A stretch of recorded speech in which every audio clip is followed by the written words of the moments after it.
Hello. It is Exocolonist o'clock. So we are here. This music sounds awfully ominous. Given that we did not actually have a catastrophic failure during Glow. However, I think that that is going to make a catastrophic failure for next Glow unavoidable.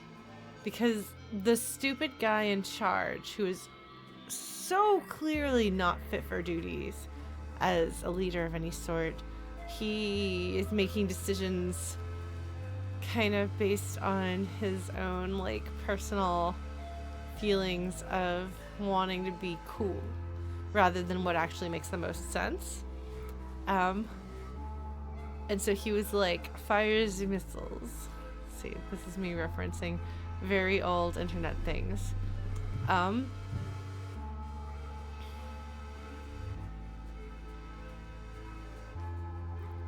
No, I don't want to. I would rather find out whether the game has an explanation for what his name means or not. See, that's one of the things, is that you get to discover some of those things by becoming closer with people. So sometimes I'll sit here and I'll speculate on what this person's name might be, but I won't find out what it is, and then I'll become friends later. So it's kind of nice to not know whether it gets confirmed in the game or not. So don't tell me what is or isn't in the game until I have beaten the game to the degree that I am going to beat the game. Zenith, hello, welcome. Yay, it's nice to have the YouTube VOD folks here. Hello, YouTube VOD folks. You're watching this in the future of tomorrow, because I've actually been pretty decent about putting these up a day after they are streamed. Aoden is over a month behind, but I'm gonna work on that. Yeah, well, I would say I want to make friends with everyone, but like, okay, so one of the most interesting things that happened, I think, last time is little Nami right here wrote a not, like, regardless of the quality of the story that they wrote, it was a story that they shouldn't have written, and they were aware that they should not have written it. And they did try to get somebody to be a sensitivity reader, me. But they were not very sensitive in their asking, and then they made the decision to go ahead and do it anyway, and lo and behold, it didn't go well. Now, there's no guarantee that somebody who's choosing to write a thing about stuff they're maybe not in a position to do so will then also do a bad job writing a bad story. So it's interesting to have it be flawed on both fronts. But for me, that was really interesting because it wasn't an immediate result of the action that I took. There was a little bit of a delayed reaction there, enough that you think, okay, maybe there's not going to be consequences, and then there were consequences. I think that those consequences... I think that the action that I took as Solana makes the most sense for Solana as a character, as a person. And I stand by it, even if it winds up not being as good for my friendship with Nami. Now, I still want to be friends with Nami. Like, a person can do something kind of thoughtless and still be somebody you want to be friends with. I certainly hope so, anyway, because, like, aren't we all of us guilty of being thoughtless sometimes? It happens. But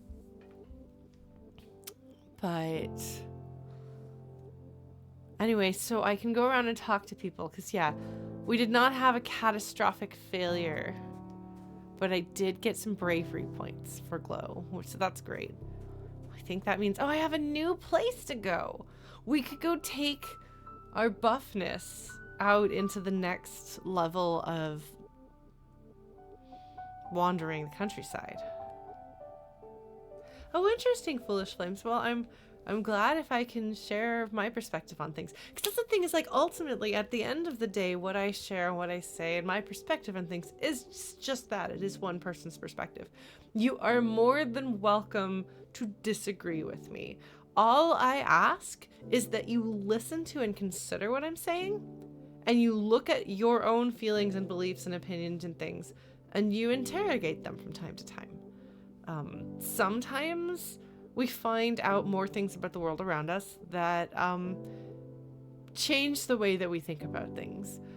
Sometimes we encounter opinions that we strongly disagree with, and we look at them and we're like, no, that does not work for me. But I think it's very important to question everything. I'm sorry. So questioning yourself to some degree and questioning what other people say. Occasionally people will talk like they think that I am a voice of authority. There are things that I have experience and maybe training or education or something, but even if I were an expert on some things, it's still good to do your own thinking. Real research when possible, looking into things. But yeah. Anyway, I'm happy to share my perspective, and it makes me happy to hear that people listen to and think about my perspective, and that maybe they can see things from a different angle because they considered my perspective. Like I said, you don't have to adopt my perspective, but it makes me happy when people consider it. Likewise, I try to consider other perspectives as well. I'm not always perfect about it either, but I do try. All right, so we've got some kids to talk to about Glow and the fact that nobody's dead yet. We just got a crystal cluster, so let's give that to Nami. Nami is grooving along to music only they can hear through their hear speak. Oh, I don't know what their hear speak is, but that's new.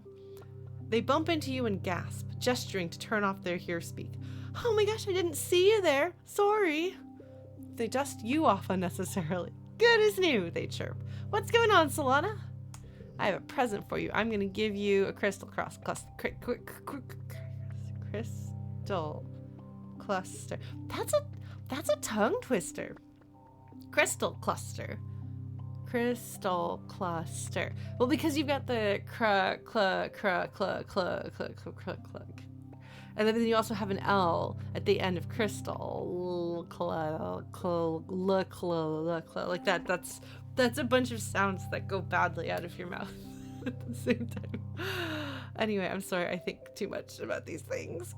Kuro, thank you and welcome. Hello, everybody. I'm going to give this kiddo a crystal cluster. I got it. I said it. I did the words.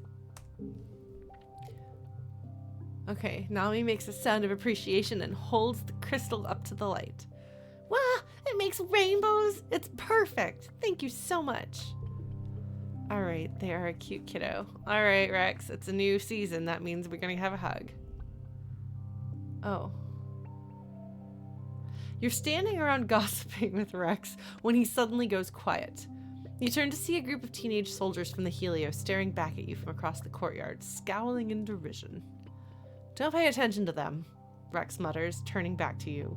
If they know they can get under your skin, they'll never leave you alone. Trust me, it's better just to smile. Yeah, if he just pretends that nothing bothers him, they won't mess with him as much. They've talked about him disparagingly before, which is interesting because I kind of would have assumed that they had not like an in-group and an out-group, but that kind of like everybody at Helio was like in the training to be a soldier. But apparently that's not the case, and Rex is not training to be a soldier. So I'm gonna give him a present. No. I give him a... I don't know. I'm just gonna give him a hug. Hugs incoming. Alright. He has given me a hug. Excellent. Tand, what's up? Tand is sulking outside the lab, though it's hard to tell given her usual demeanor.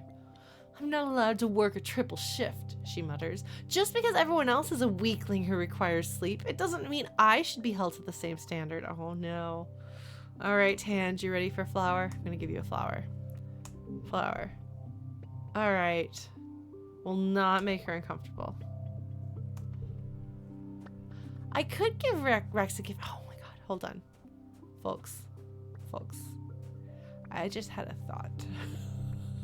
I just had a thought. I'm gonna give the dog boy a stick. I don't know.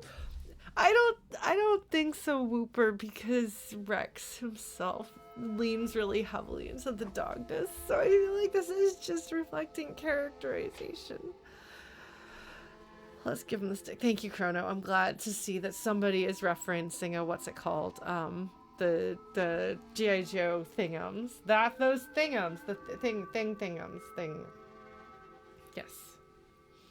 Okay. Let's see if this does what I think it's gonna do, for better or for worse.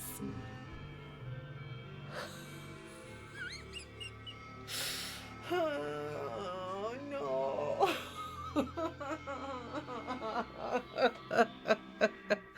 He really is the... Also, this is the item you get the most of, so he is the easiest character in the game to befriend. Rex shoots you a shy smile. Nothing a dog likes more than a stick, right? He likes it. Okay. Learned Rex likes mushwood logs. Alright. Good job, Rex. You did it, friend. Alright, well that was fun. That was totally worth it. Alright.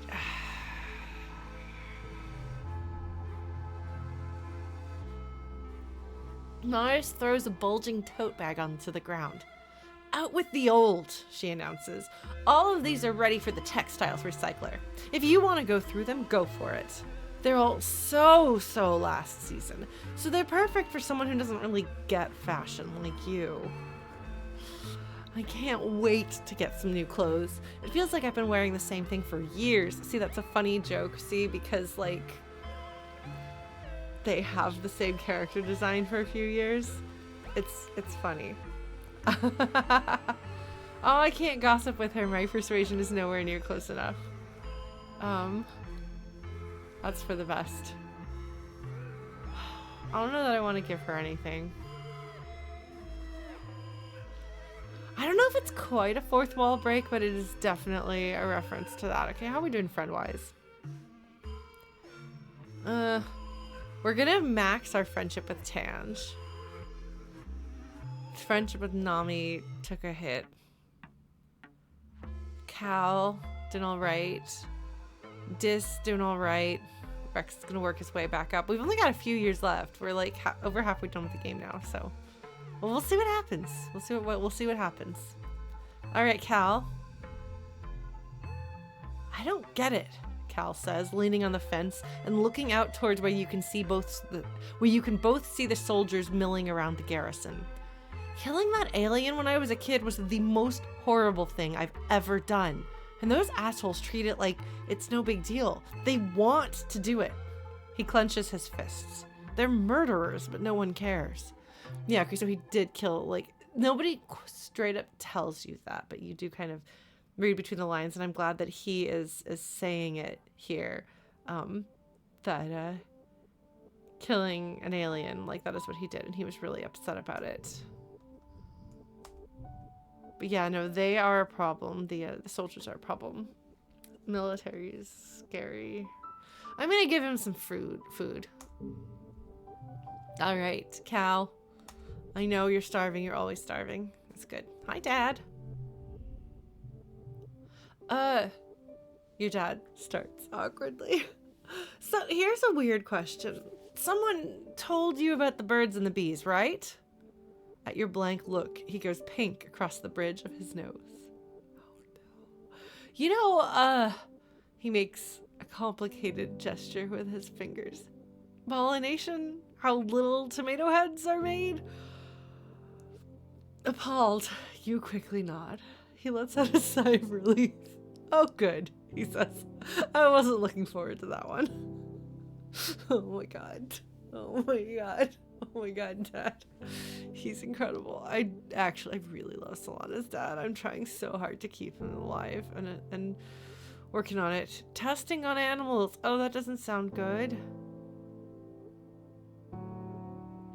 Need animals 80 or greater. I don't like that. I don't think that's good. Okay. Well. Who else is there? Dis? Hi, Dis. Dis is complaining about the noise. He wants to go. I don't think I've got anything for Dis. Dis doesn't like the flowers. He likes the roots. Sorry, Dis. You're gonna have to wait. We'll get another level of friendship soon, though. So that'll be exciting. I think he's at like, what, 64? 68. Oh, very soon. Okay, cool. Sorry, Zuko. Anemone. I would like to befriend Anemone. She likes eggs. I don't know if she likes the fruits.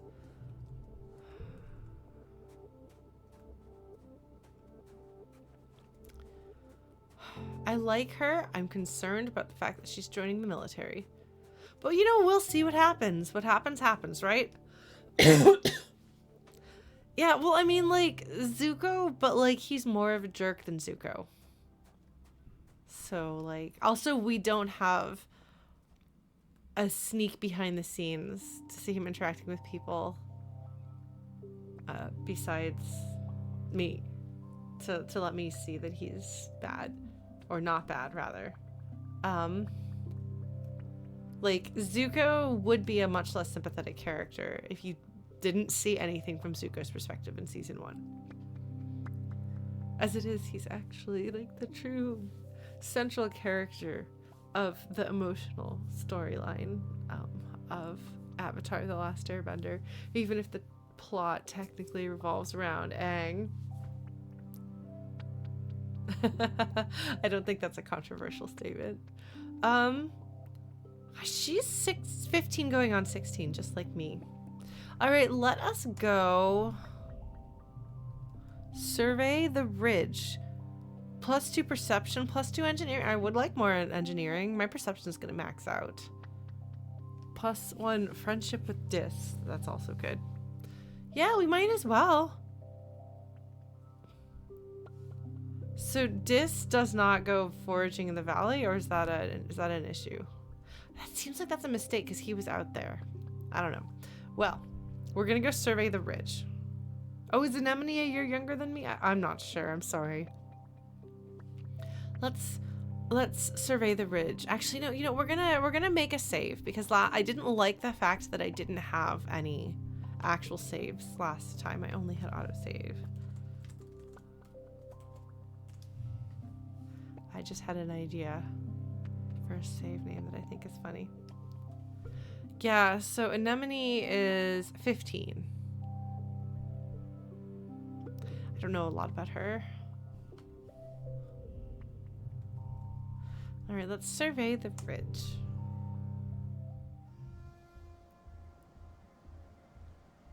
All right, a new location. I love that you can hit on this lady. The Western Wresting Ridge. I was smart and said it slowly so that I can try to pronounce it correctly.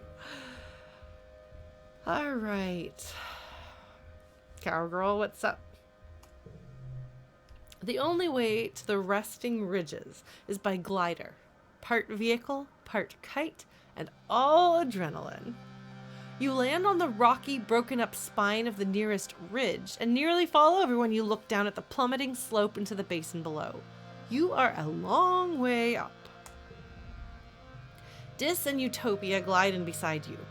Whew! Utopia exclaims. You handled that glider like a champ, Dis. You too, Solana. She peers down over the slope of the ridge. A lot more exciting than the swamps, right? I want you two to stick together out here. It's dangerous in those ancient Convergent Domain ruins. Convergent Domain ruins. That is proof that okay, because I've been finding what feels like ruins of some other civilization. Convergent Domain is interesting.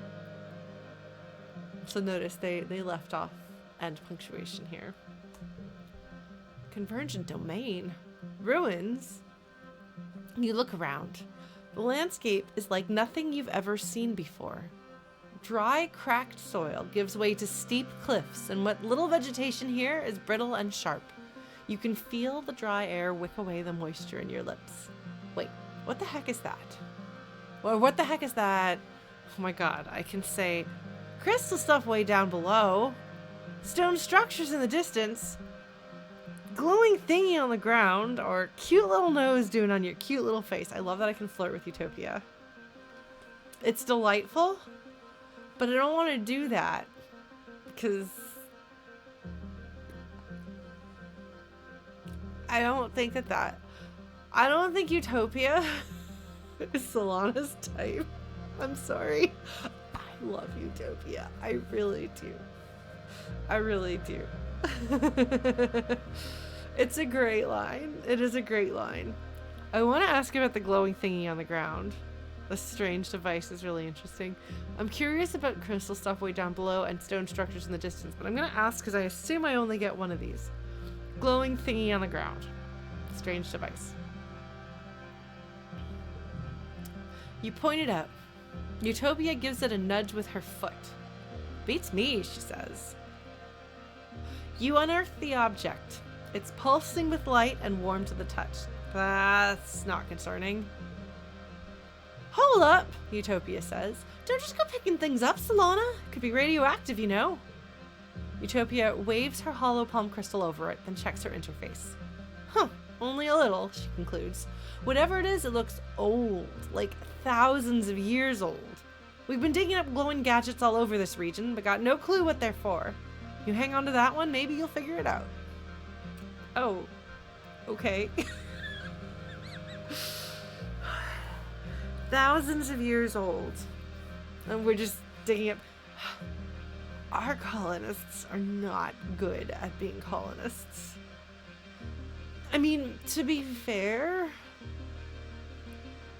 they weren't. It's not like this is like a global competition to find the best people to be colonists. And it's not like they had tons of resources for training or whatever. They did the best they could with what they've got. But man, they're making some choices. Yeah, so we know that we're not the first civilization at this point. This is, I think, the first time the grown-ups have confirmed that. I've discovered ruins, but not least of which is the one in the creepy topiary place. Okay.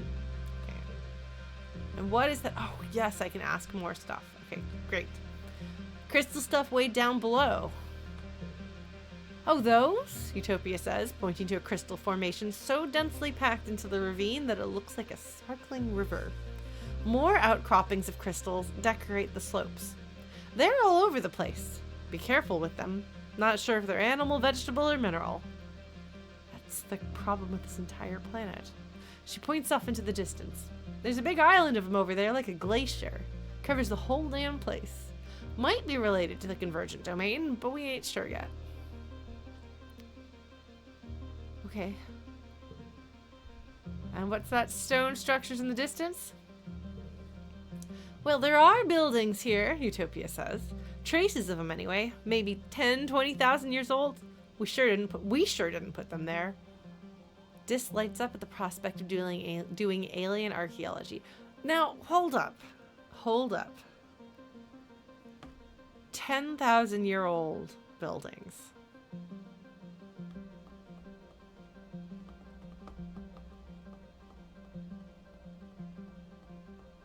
$20,000-year-old buildings.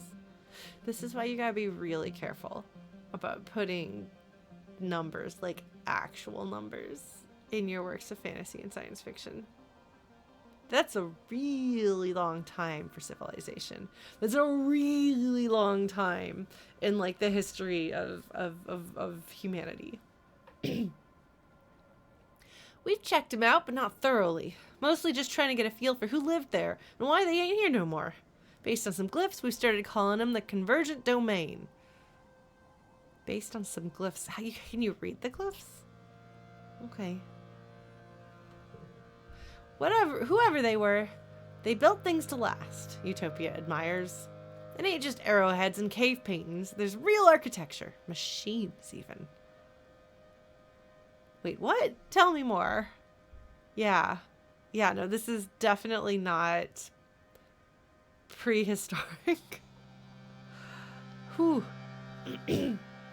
Alright, how many thousands of years back do we go for history?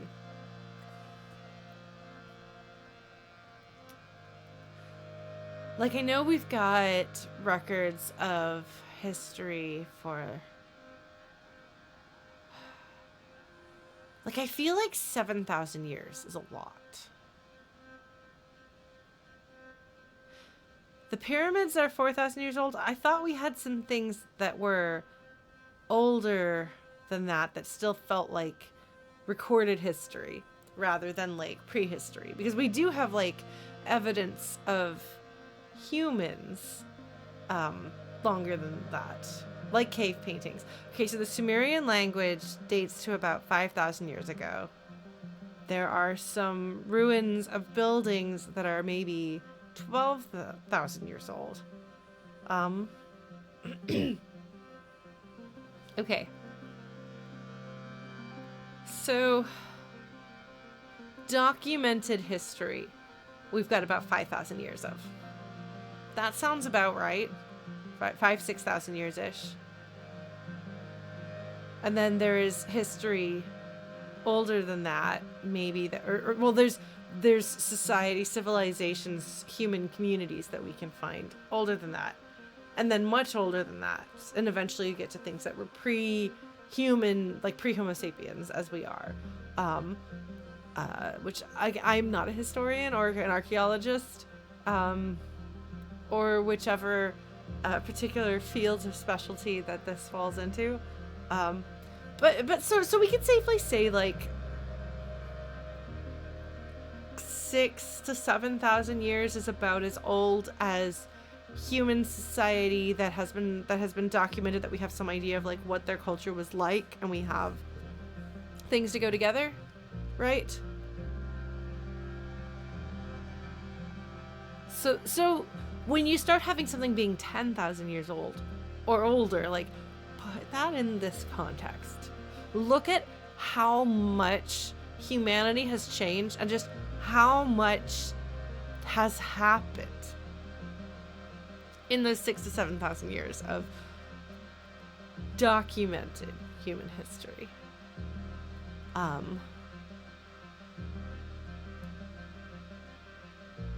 Wild. I mean, even just thinking about all of the changes within 1,000 years of history, like,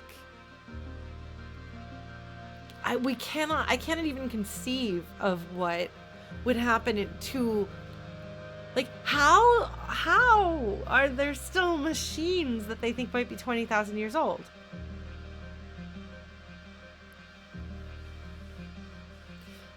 That's fair, Whooper. Like I know the Stone Age, like, basically things have been getting faster and faster. Evolution of society, like, advancement of technology has been getting faster and faster. But yeah, human prehistory. Yeah, no, I'm talking specifically about humanity. Like I said, there are pre-humans.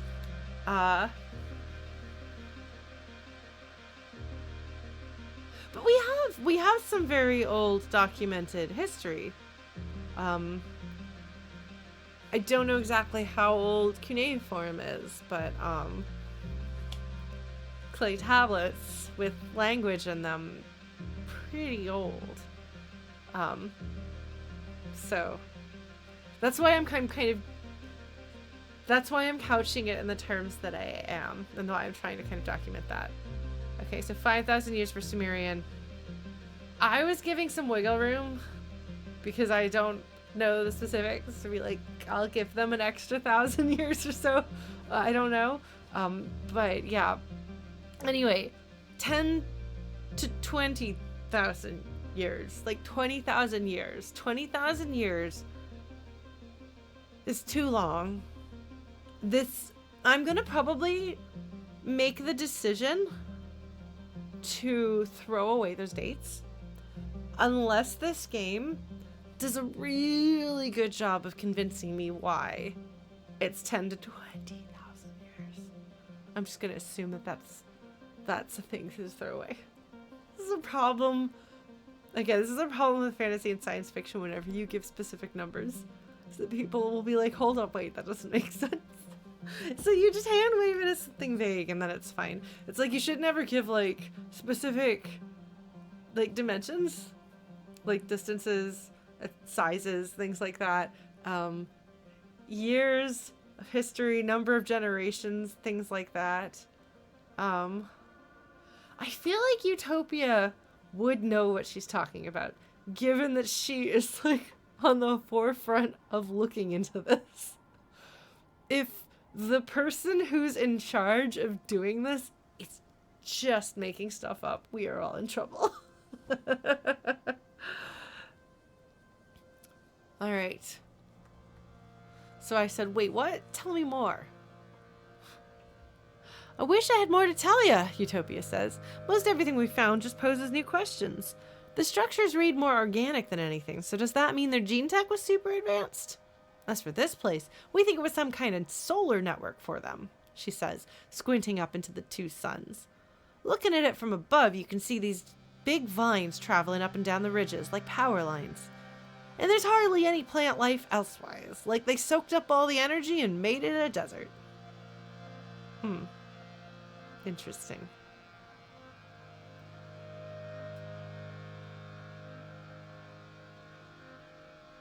Oh man.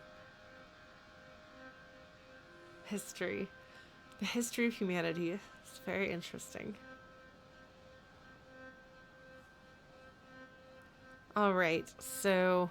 And also, please forgive me, I don't usually do accents, but Utopia's way of speaking, I cannot do that one because I just fall into that. That's not an accent I have ever had, but it is one I have heard before enough that apparently it exists inside my ear. I have an ear for it. Alright. So, super advanced.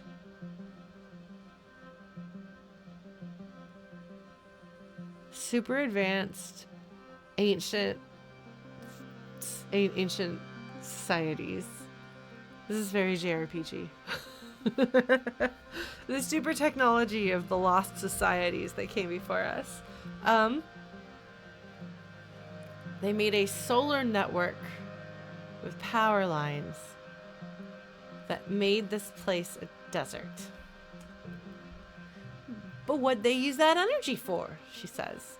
And if there was a civilization so big and so advanced on Vertumna, why can't we find more traces of it? Where are the cities? What were them thumpers for? And what happened to them all? She's right, that's a lot of questions. Maybe you can help find some answers. Oh, okay. So anyway, those ruins are the main thing we need you to survey while you're out here, Utopia says. But keep an eye out for anything else weird. Utopia claps the dust off her hands. Well, my job here is done. You're all set, kid. Try not to fall off the cliff. Dis jumps back on his glider, too. As usual, he's going to scout on ahead and catch up with you later. Whatever, we're friends. We're gonna go have a friend moment. Just you wait and see. Okay, you can't actually fall off the cliffs. That's very important. One of the most important things in any game is to discover how gravity works and if fall damage exists. Yeah? And also seeing what fall damage is like. These are very important things. Alright, let's do our first weird thing here. You haven't been down into the deepest crevices of the ridges, where the crystals grow thick and the air is stagnant and dead. Oh, charming. It's already sweltering on the ridges, but in the chasms you can see the heat warping the air almost like it's a permanent fog. Utopia says the air is so thick and still that you can't even use your glider down there. At least one thing survives in the haze, though. While you take a break for lunch one day, you can see flickers of silver dart in and out of the fog like ripples of light on a lake. Okay, so it's so hot. Nothing grows here, nothing lives here.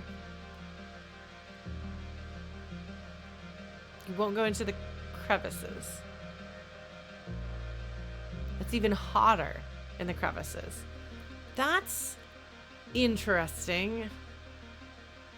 I guess heat gets trapped down there. I don't know if that actually makes any sense as far as Earth physics work, but what do I know? So flickers of silver darting in and out of the fog. Okay. As you unpack your tiffin box, the silver flashes come up out of the fog and begin to surround you. They're animals. Eyeless, almost translucent creatures about the length of your arm, trailing meters-long tentacles behind them. Woo! Wonderful.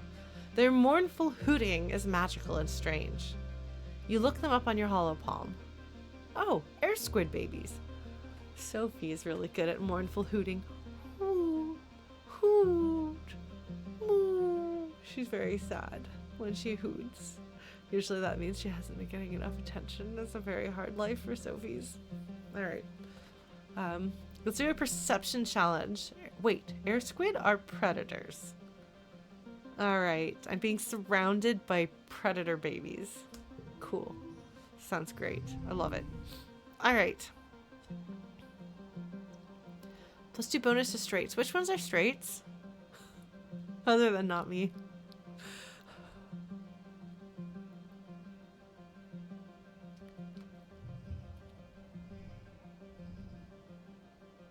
No, we're not going to do that.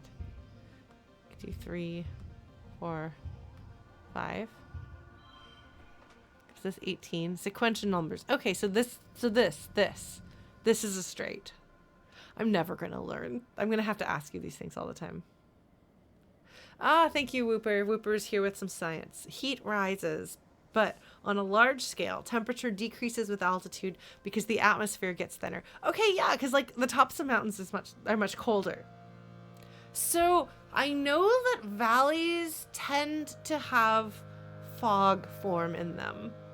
Is that related to what Whooper is talking about? And is that related to the phenomena potentially that is happening on this planet? Or should I stop trying to pin like Earth meteorological and physics-based expectations on Vertumna, another planet where things might happen differently? I think I'm gonna do this. Yeah, next round. Okay. I got 2 lassoing float cows. +1 for each gem on other cards. Okay.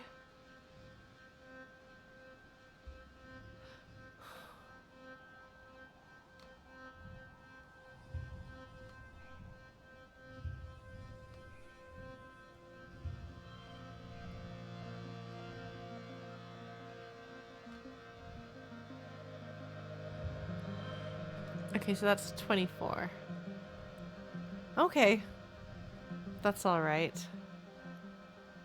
Yeah, physics on Vertumna could be like biology on Vertumna. But the thing is, we have observed physics stuff elsewhere.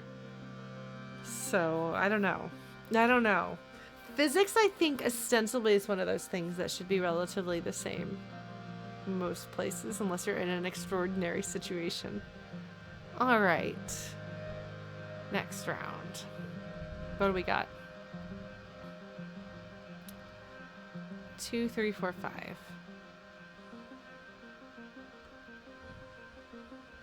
2, 3, 4, 5.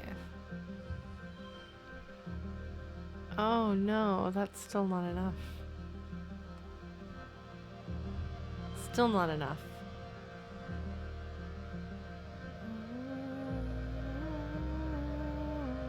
Oh wait, hold on, hold on. Let's try this. I can math.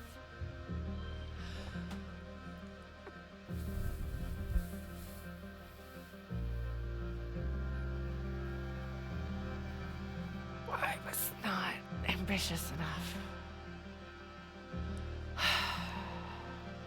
What do we got going on over here?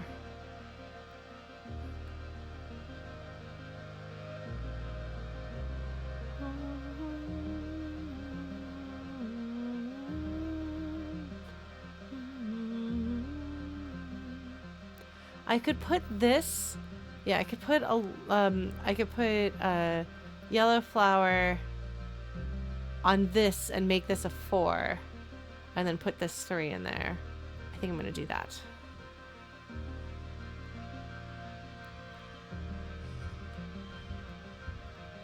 Still not enough? How is that still not enough? Oh, I just realized why that's still not enough. What am I gonna do? Yeah, no, keep your spoilers.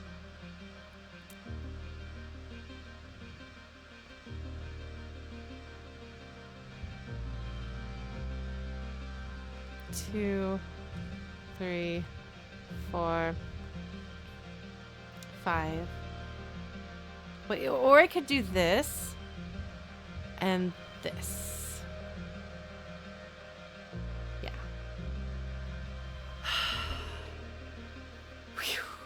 Used a couple of cards. I did okay with that. I think that was some pretty decent strategic use of cards. I'm learning to strategize a little bit. Also, this card is so cool and also so sad. And I didn't need to push it. Well, it's because right now I feel like not losing too much stress is more important in these kinds of exercises than cards. Oh no, Oofus. I've officially used more items than you. I don't usually use items, so I'm actually really impressed with myself for using items here. Alright. +1. Kudos for best score. They're like, you cheated. Well, yes, that's true. I did. You duck behind some roots and keep perfectly still as the creepy creatures float around and past you. They don't seem to be hunting for food. They must be on their way somewhere. Until they suddenly turn back and zero in on your location. You find yourself surrounded by curious baby air squid as their tentacles begin to parse over the ground, looking for you. You're not gonna get eaten today! You leave your tiffin and bolt, paying no heed to the noise you're making as rocks clatter down the side of the chasm. Oh good, so I'm leaving them my food. As you run, you swear you run right past someone. Wait, where did he come from? Behind you, you think you hear him make a low hooting noise. By the time you realize the air squid are no longer chasing you, he's gone. So, long-haired, mysterious stranger. Could that be Dis from the future? Time traveling? He's making a hooting noise as though he is interacting with the air squids. So, like... interesting. I'm like... oh, that did wind up taking more stress. They're like, here, to have some stuff. Sweet.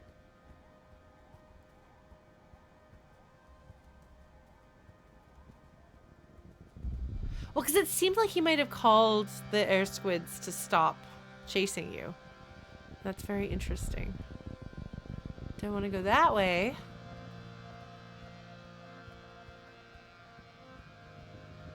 Or this way. Yeah, so tiffins, I'm at least familiar with. I don't know if this is the origin of the term, but I'm familiar with them. Like a tiffin service is usually, I believe, from India. It's basically food delivery, like prepared meal. So if you don't cook, somebody will bring you lunch every day of the week, or deliver a bunch of lunches.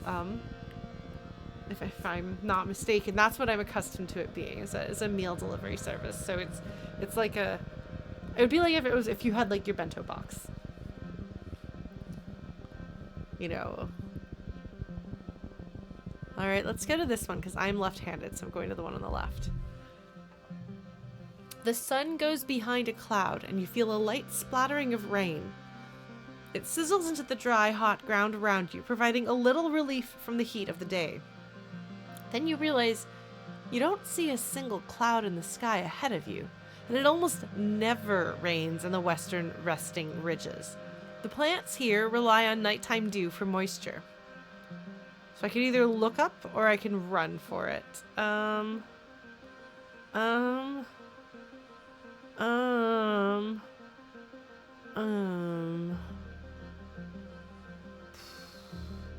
We might load this one based on what horrible thing happens to poor Solana here.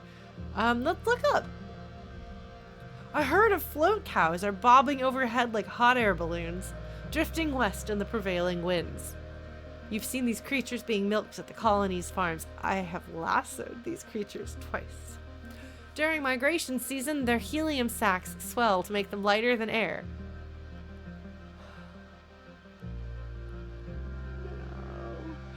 So they can travel great distances. You've also heard what they used for... Okay, is it ballast? Ballast. Ballast? Pee. Anyway. They've peed on me. I got peed on. Oh no. This is the worst. I'm gonna get stress points for that, aren't I? Ballast. Okay. That wasn't rain at all. It was float cow piss. You try to dodge another shower, but it splatters down on you, soaking your head and shoulders. Oh, gross. Well, at least the heat makes it evaporate quickly. Okay, so I gain stress, but I get the heroic status. Or rather, I get more animals. We're gonna load this and see what happens.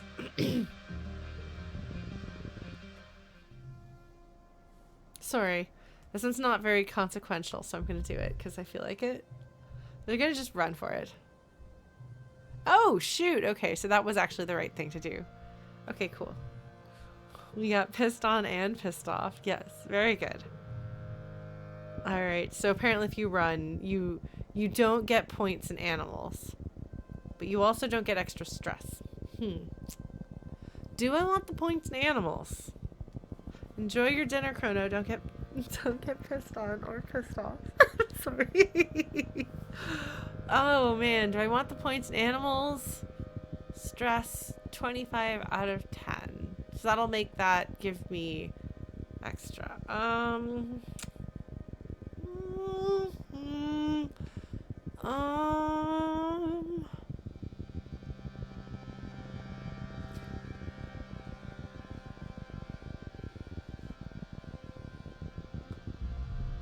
We might as well. What the heck? I got points. Alright.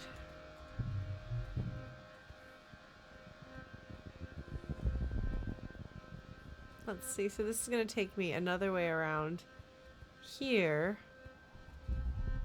which I think will overlap with... Well, let's see what happens. We're going to have to spend a couple of months out here, I think. So we're going to go here. You're trudging along when suddenly you're buffeted by a hot wind. No, like a very hot wind. Lethally hot. The ridges are already baking, but all of a sudden it feels like you're trapped in a nuclear reactor. Your skin dries out and your lips begin to crack. Your eyeballs feel like sandpaper. So I can press forward, find the source, or turn around and find another way. I'm going to find the source because it needs perception 50 or greater, and my perception is 100. Ah, look at that. My engineering went up. You take careful readings from a distance, triangulate them, and discover the source of the wind. A red, sports ball-sized crystal emanator hidden in a small crevice. When you smash it... Oh, I'm glad I smashed it. That sounds like a great idea. It doesn't shatter like crystal. It almost looks like it could have been organic. Was it some kind of defensive barrier? Yet another weird mystery of these ridges. It is really unsettling how everything here is perhaps like things here could be a person, you know?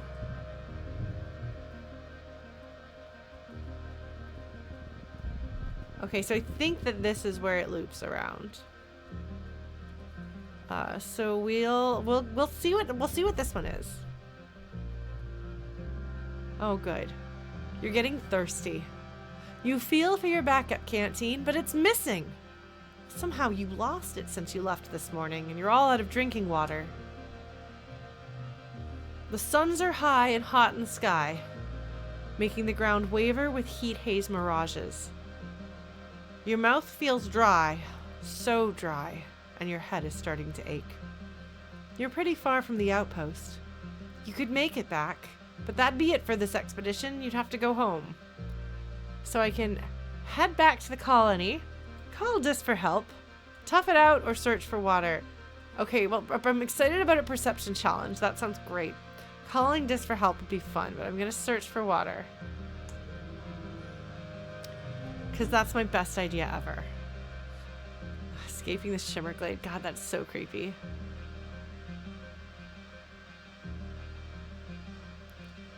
Three. Oh, that card gets +2, actually.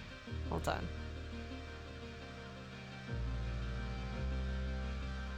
So that's 6. Card gets +2, so I want... Oh, no. 3, 4. 21. I think this is not too bad, actually. So we're gonna do that. Next round.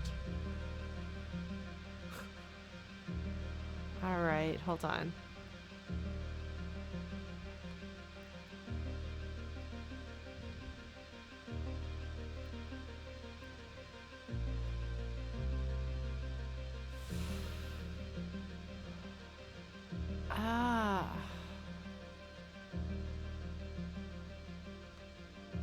Hold on, we're gonna try this.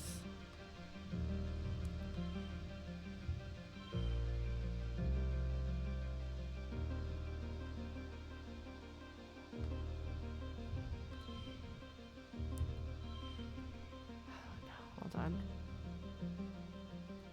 So this is gonna be 4. Wait, oh, +2 for each gem. Oh my goodness. Okay, hold on.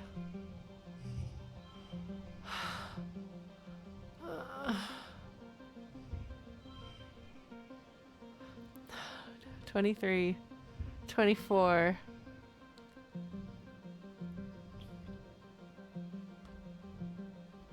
Fine. Oh, that was accidental. Oh, that turned out really well for me. Holy cow. Okay, that's a good one. That's a good one. I'm so glad I was just fussing around there because we got a 5, 6, 7, 8, which is really good. Oh boy. Excellent. Gem power indeed. Okay.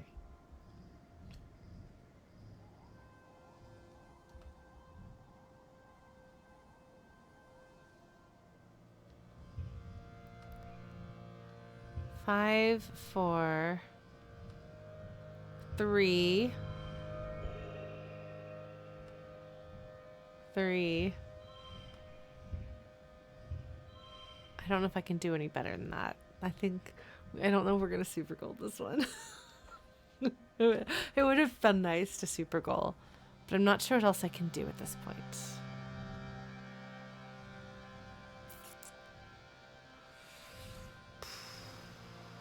Oh wait, hold on. No. 20, 21. Wait, hold on.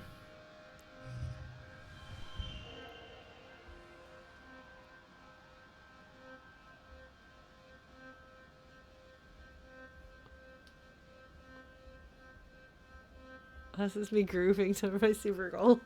I really like my super goals, okay? I don't know when I became the super goal person, but I did. I like my super goals. Alright, let's do it. Let's do it. Bing.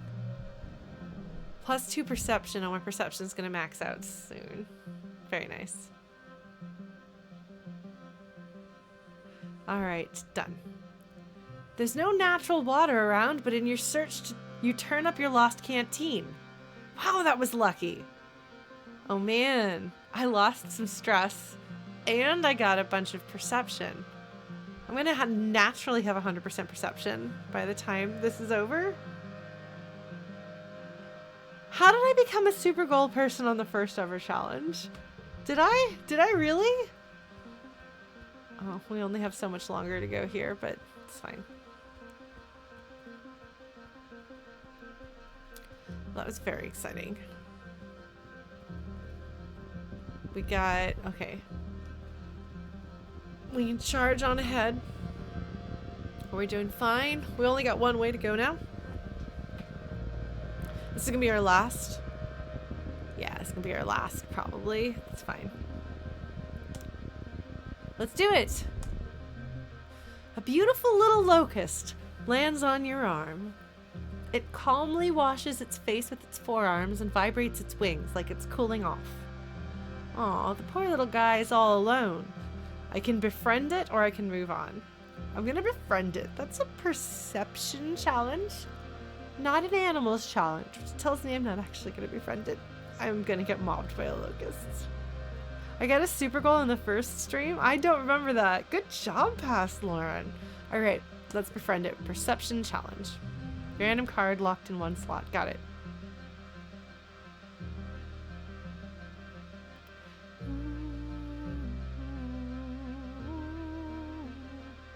+2 to cards with gems. The goal is only 68. Only gives me 16. I don't think that's worth it. Oh god, I hate playing sports ball. That is the worst card ever.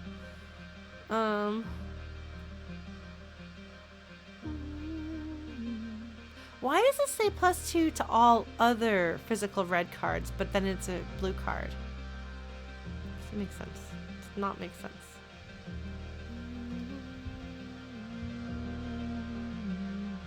$15. I do have enough talent show champions to spare. So that's 15. This would be 16, but it's +2 to cards with gems, so it's 15. 15.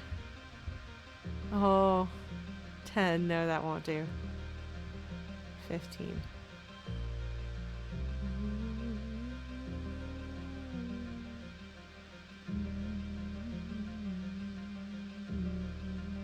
All right, we're gonna go for it. Next round. 15. Not my best. However,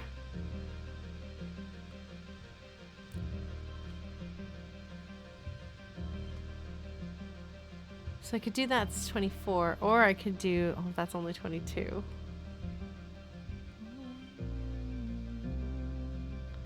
So that's 24. Which would mean I have to get 25 next time, which would be harder because these are my high point cards. +2 to cards with gems. Hold on, what happens if I do this? It's 23, that's 24.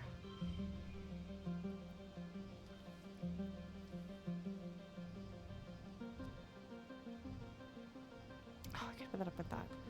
Hold on, we're gonna see what we can do here. Oh wait, hold on.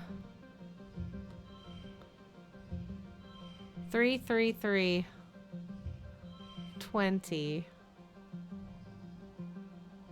Yeah, and then these are all going to be cards with gems that I'll just stick up there. Alright, well that could be worse. Or, okay, so that's 14. That's 20. Okay, I'm gonna hope. Wait.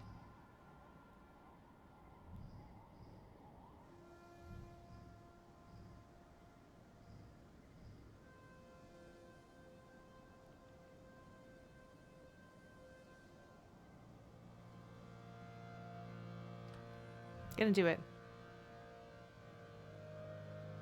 Wait, no, but I'm gonna then.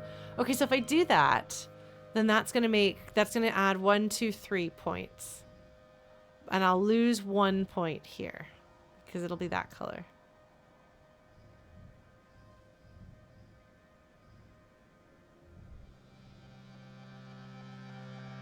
So that would be net 2 more points. I think. Is that worth it to use a flower to get 2 points?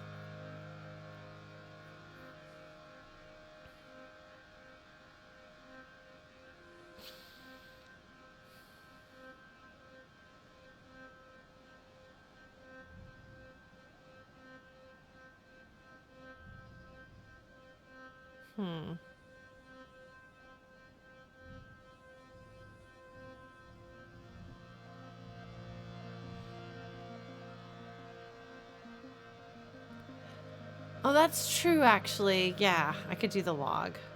Weirdly, I'm actually low on logs.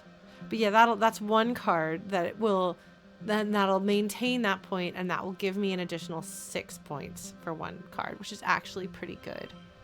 Yeah, so that's 26 next round. Okay. Cross your fingers for me that this is going to work out.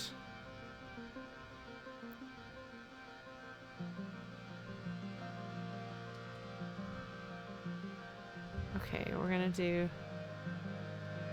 +2 to cards with gems.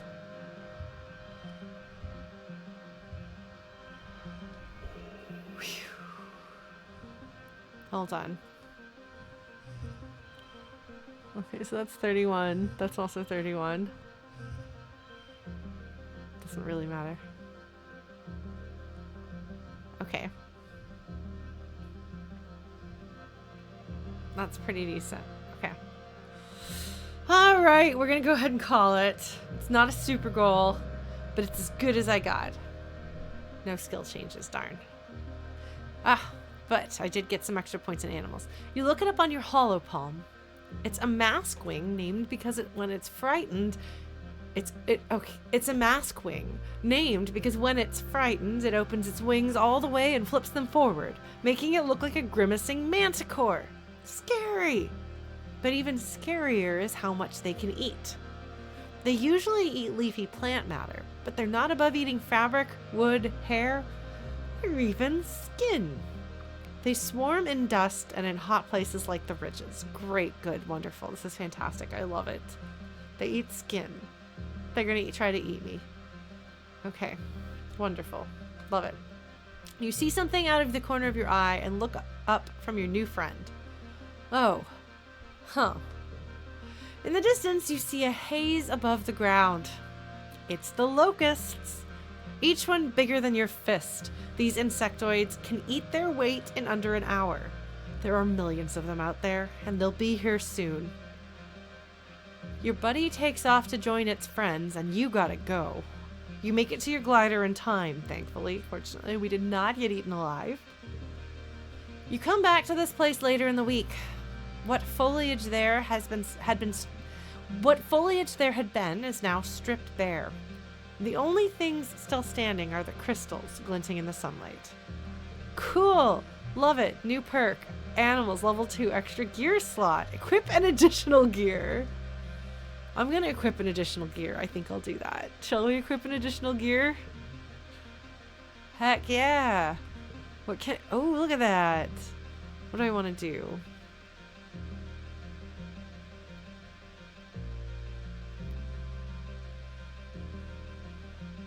+5 to challenges? That means you just get a free 5 points at the beginning of everything, right? Because the other thing is I could use my flute, and that means that whenever I play a social card, I get extra points on it. So, thing is, I have more varied cards than I used to. And usually, so again, I have a number of challenges that are 3 rounds now. I will say though, having my brain trainer and my emoji proji would let me do a lot more with my yellow skills, which is what I want. So I might do that. But so this would be good if I think that I'm on average not going to have 5 social cards in a challenge. Well, you know, maybe I'll put this on. No. There we go. Look at that. Look at that. Bravery, persuasion, empathy. Yeah, that's going to be good in the long run. Okay. We're going to do that. We got one more. Okay, so that one's optional. Oh. What is this strange device? I'm concerned about what this strange device is. Okay, so there was a question mark over here. Usually when there's an entirely optional question mark, I think usually that means it's a restore thing. But let's find out. Utopia has sent you and Dis to study one of the large crystal outcroppings. Up close, you can't help but get the sense that they're alive somehow. They're angular and hard to the touch, but they have a sort of sponginess and warmth to them that's a little disconcerting. They emit a humming noise. Dis pokes one with his finger. Weird. It almost looks like they're breathing. Let's study them. A perception challenge. 1 slot becomes value 3. Okay.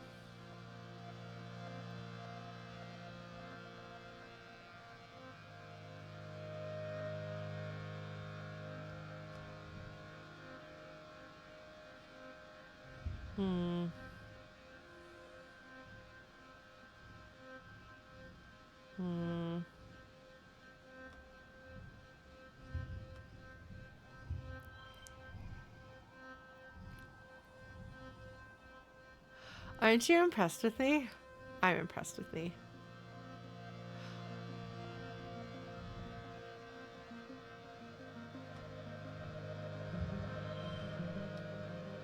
I don't know if this is going to be enough to make a difference, though.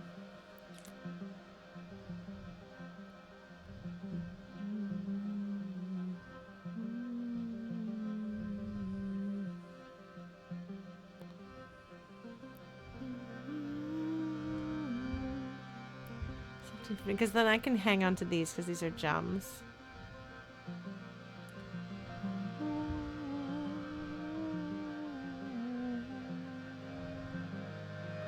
So that's 13. That's 17.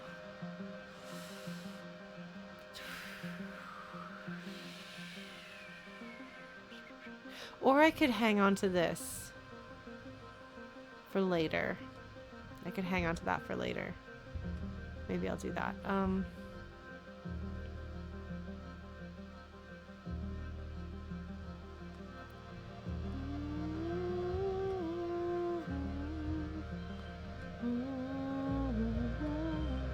Because that's 13 of me kind of just throwing some stuff around here.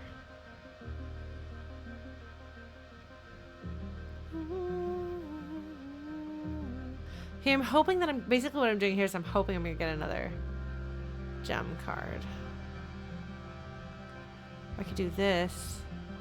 13. Basically, this is going to be a trash. This is a trash hand, and I'm setting some stuff up here. Yeah, we're going to do this. Okay. +5 to flushes with this card. That's a lot.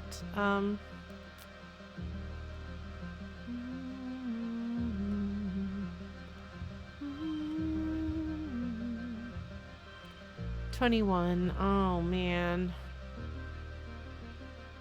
6.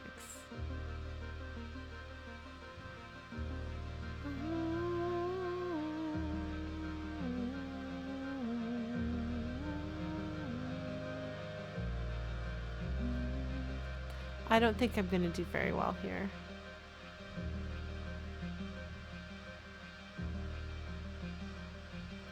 Okay, well, we may have to try this again. Or push through a massive amount of... Oh, hold on. We got an unchangeable. 4, 5, 6.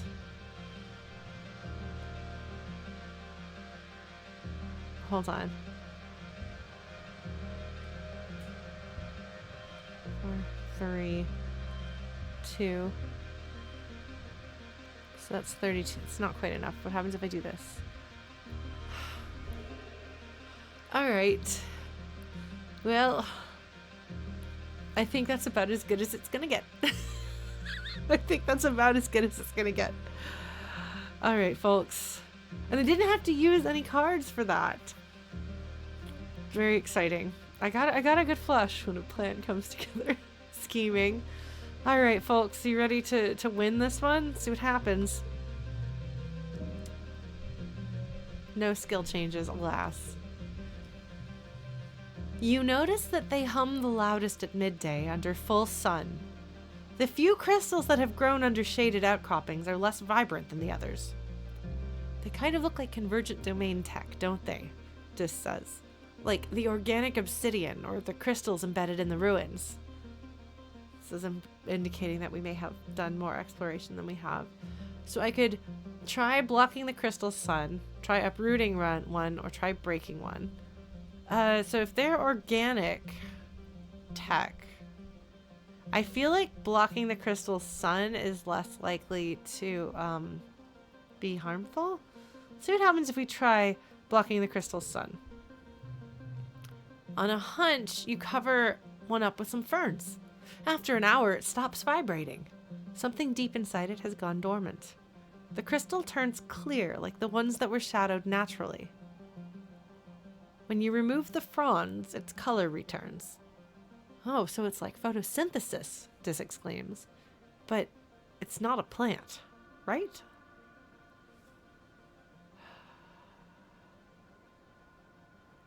Well, I got some points in biology.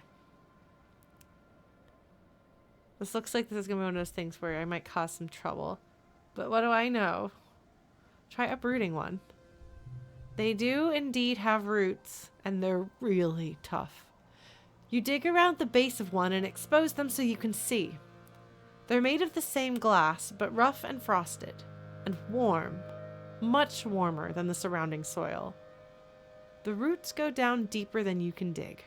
You won't be able to remove one without breaking it. So this must be the cause of the heat, actually. If they're warmer than the surrounding soil, perhaps the crystals are creating the heat. Let's try breaking one. I feel bad about that because these may be living things and I am torturing the landscape constantly. But Solana can't quite wrap her head around all of that yet. So we're going to try breaking one to see what it is. You wiggle one of the crystals like a loose tooth. Wiggle, wiggle, wiggle. Boom! Oh, snap! Take 30. You're thrown by the explosion. When the dust settles and you brush off the shards of warm crystal, you realize that some of the nearby crystals have also exploded. Are they connected underground? Yes! I know a mycorrhizal network when I see one, like mushrooms, Jess exclaims. They're alive like fungus, but also kind of artificial, like the Convergent Domain's buildings. I bet they were used to harvest energy from sunlight, like living solar panels. I wonder if they've been growing wild this whole time or if they still power something. He stops. Wait, are you okay, Solana? Hope I'm not injured. This is interesting, though. This is good to know. I love just his excitement about this. I was like, oh, it's like mushrooms. And he's like, it's like mushrooms. And we're both like, mushrooms. Wait, Solana got exploded. Let's see if I'm going to take some damage. You dust yourself off and scribble excitedly in your survey notes. This is an important scientific discovery. Heck yeah. I got some kudos and I got engineering. I wonder if you have taken a different perk, if like you might have a different reaction to this, but instead Solana's, he's like, are you okay? He's like, science, science, science, discovery. I mean, are you okay? And she's like, science, science, science, discovery. Man, I am with you on that. They have a grand adventure. All right, done. Too worn out and tired to continue. You have to go home now. We will go home. We're going to have to rest up.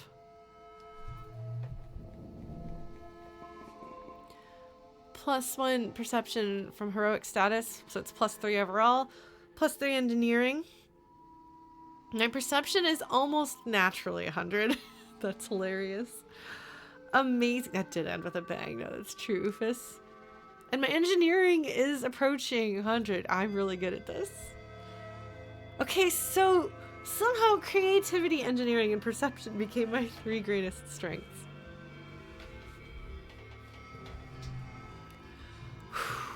Oh no, it's my birthday. I forgot it was my birthday.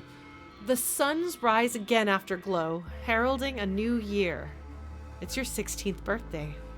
You wake in your new quarters, blinking into the watery sunlight.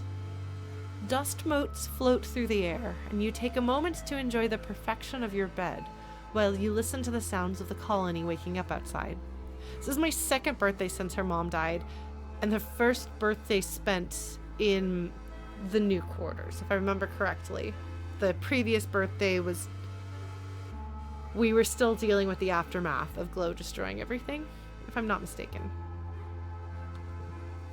So much has happened in 1 year. Just a few short months ago, you thought your life was over. Now it's better than ever, except for Mom being dead. That is kind of a problem. There's plenty of food and the colony is safe. You even have your own bedroom. You're considering snoozing until your dad wakes up, when your reverie is interrupted by a blinking holo message. There's other things it could have been, but I have not met the requirements for whatever those other things are. So a blinking holo message. It's a text from Tange. Oh, my stress just went down. Joyous observance of the anniversary of your birth, it reads. Yay, Tange sent me a birthday card because she's my BFF. I'm glad that makes my stress go down, even though I'm still gonna have to take the month off. Another one comes in. That means happy birthday, of course. And then, in case you didn't know. Wow, a whole 3 messages in a row from Tangent. That's pretty gushy for her. Oh, I love it. I love it. I love this. Yay! Your dad wakes up shortly after that, and you order up your traditional birthday breakfast feast. He gives you a big squeezy hug and tells you he's proud of you. So that's relatively uneventful, but it's still like a nice little, like, there wasn't like a big thing that happened, but it was still like you have this friendship with Tange that they're recognizing, and I'm like, cool. Alright, well, I'll let that stand. We'll go with that. We're gonna have to rest during mid-quiet. But first, let's go talk to everybody. Alright. Cal is at the door to the barn, pulling on a pair of stretchy gloves. Palomina's calving, he says, by way of explanation. I gotta get in there to make sure everything's going okay. Do you need me? Oh, Palomina. I'm pretty sure I've met Palomina. Okay. So I'm going to ask him if he wants to hear a fun nature fact. Because my biology. Oh, my biology is finally high enough to do this. Let's have the embarrassing lesson of the fun nature fact. This should be great. You tell him about... Oh, no. Don't do that. You tell him about the time Tange brought a skunk bug for show and tell in biology, and it got scared and made the worst, most smelliest, grossest stink you had ever smelled. And everyone thought Tange had farted. Then Professor Hal had to clear out the whole room, and it took weeks to get the smell out of the beanbags, and it was so gross. But also kind of neat how such a tiny bug could make a whole room of kids run away. I wonder if there's something we could learn from that. Cal laughs. I remember that, Solana. Except the way I heard it. It wasn't Tange, it was you. Okay, my friendship with him went up, and I learned more biology. Oh, I might get a biology perk. Sweet. Look at that. My biology is 32, if I remember correctly. So I need 1 point of biology. Amazing. Hi, Dad. What's up, Dad? Oh, I could help him with the animals. Animals 80 or greater. I am so there. My animals are 81. Your dad is sitting on the fence overlooking the animal paddocks, chewing on a piece of grass. Oh, hey, Sugar Bean, he says, patting the fence next to him. Come to take a look at the wild, dangerous aliens? You watch the float cows bob along peacefully. Every so often, one of them releases a jet of liquid and lifts up into the air. Your dad laughs every time. Gross, he says. But I guess not much more weird than when we used to drink milk from cows and goats. Which we don't do now? Interesting. Okay, well, I'm going to help him with the animals. Your dad is running some kind... Oh, no, don't mess with these. This is the one that turns into the Eldritch Horror. Your dad is running some kind of test on the Trippets. He's playing different chords and trying to see if they have language or are just making instinctive animal calls. You help him by holding up random objects and trying to determine if their sounds map to any understanding of what they're seeing. This is the kind of testing on animals. This is okay. This is not a harmful test. It'd be more like testing with animals. So he's making music and trying to see if... interesting. Oh, sorry, Rainy. Yeah, and daylight savings is going to happen, I think, next week. In the US is when we're going to catch up. Well, the US and Canada. We're going to catch up with the rest of the world. It hasn't happened for us yet, but the rest of the world it has. That does daylight savings, I mean. Okay, let's see. They're either saying, kill all humans or linguini sports ball, your dad says, staring at the readout on his hollow palm. I just can't be sure. All right, I got some points in animals. Man, I've got so many points and things, folks.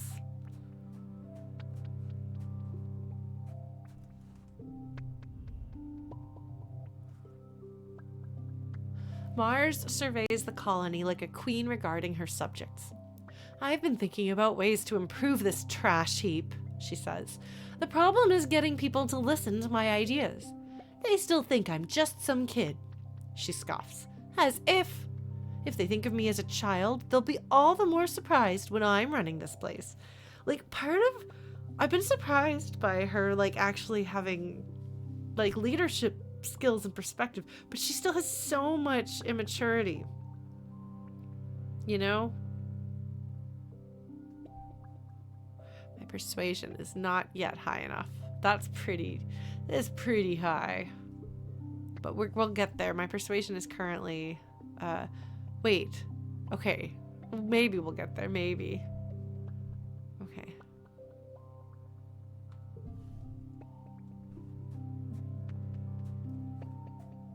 Let's see. Do I have anything else that I can do? Can I do something else with this? Because my bravery is pretty high. Ah. No, it's not high enough. Bravery, aider grader. My bravery is currently 66, so we're not there yet. Jumps out of the bed of an expedition's transport, slapping it fondly on the roof before turning to you. He looks uncommonly comfortable in his skin. Hey, Solana, he says. It was a good day out there. He doesn't elaborate. Oh, man. Okay, well, I do want my bravery to go up so that I can finish with him, but what am I going to offer him? He likes the roots. I don't have any roots. Well, that's okay. I will continue befriending him eventually. Could have called him to help me with my my problem of my water problem, but I solved it myself instead. All right. Naomi is sitting off to the side all by themselves, despite that there are a few other small groups of teenagers from the Helio here. When you sit next to them, they look up from their hollow palm with a startled expression. Oh, hi, Solana, they exclaim, giving you a bright smile. Hi, let me clear a space for you. Okay, so they actually are kind of a social outcast. Interesting.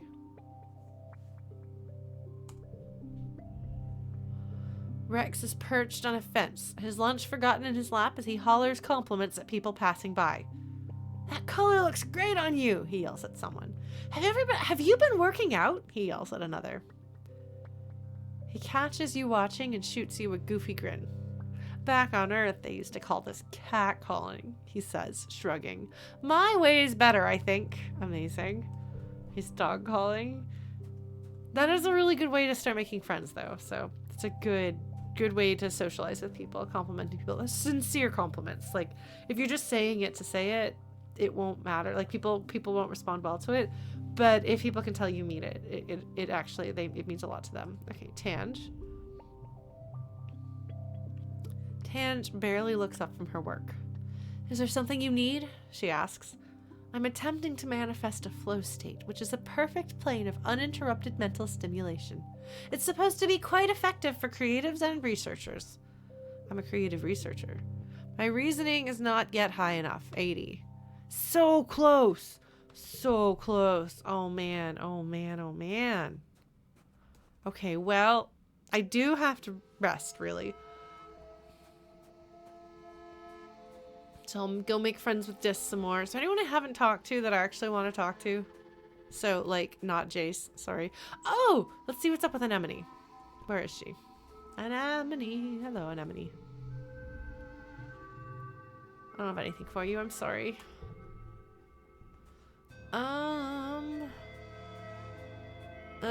I think that's everybody, actually. I think I did pretty good. So let's go rest on the wall.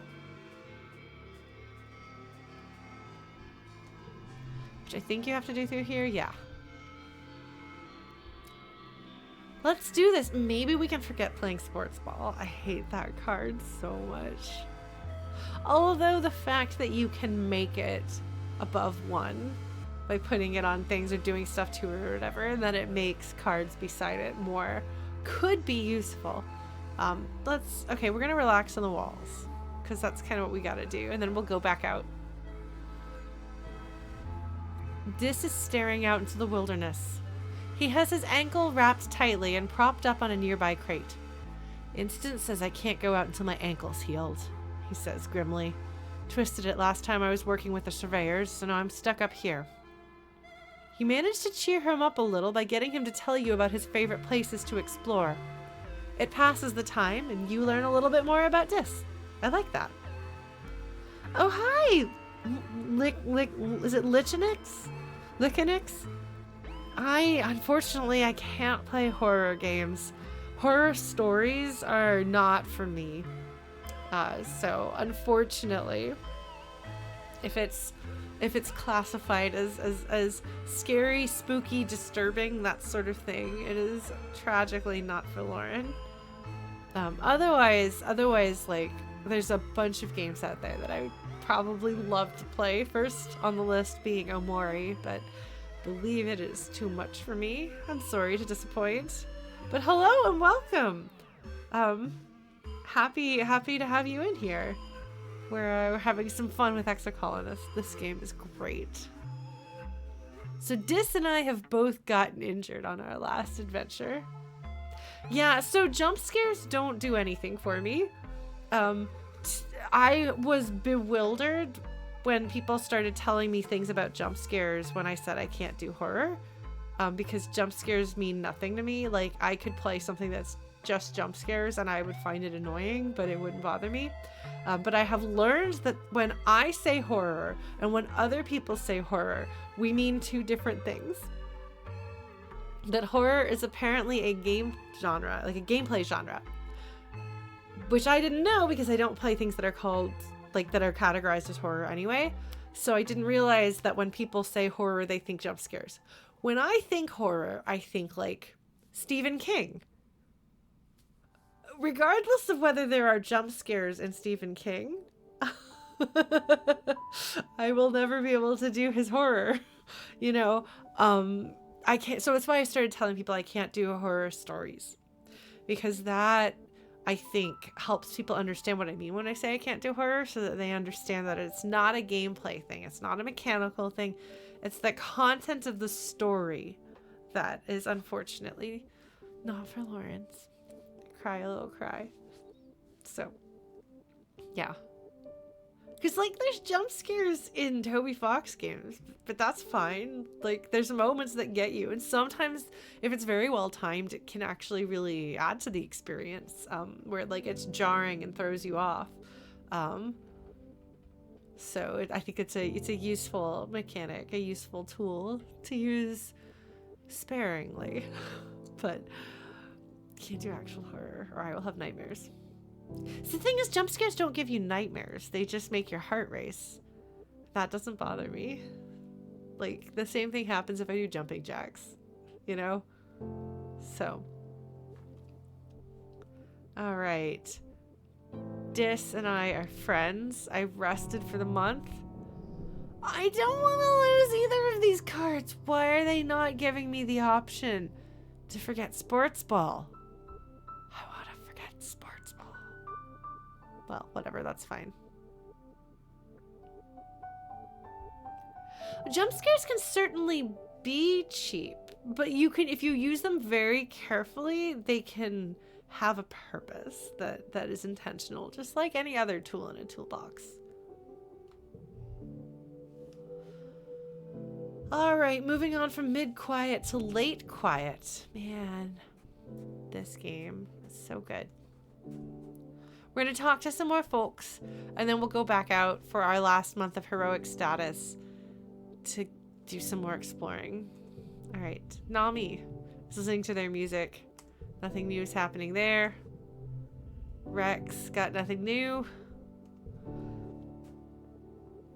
Now that I know that Rex likes sticks, I'm just like, man.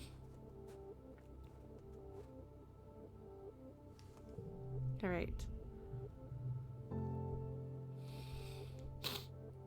Tan just sitting just outside the laboratory, her eyes closed and her head swaying to music only she can hear. You tap her on the shoulder and she jumps. Oh, Solana, she says, gesturing to turn off her hear speak. I was simply taking a mental break. The brain may not be a muscle, but it does need rest like one. You need to learn that it needs rest, Tange. That's very important. Okay, so the hear speak appears to be the thing that goes in their ears.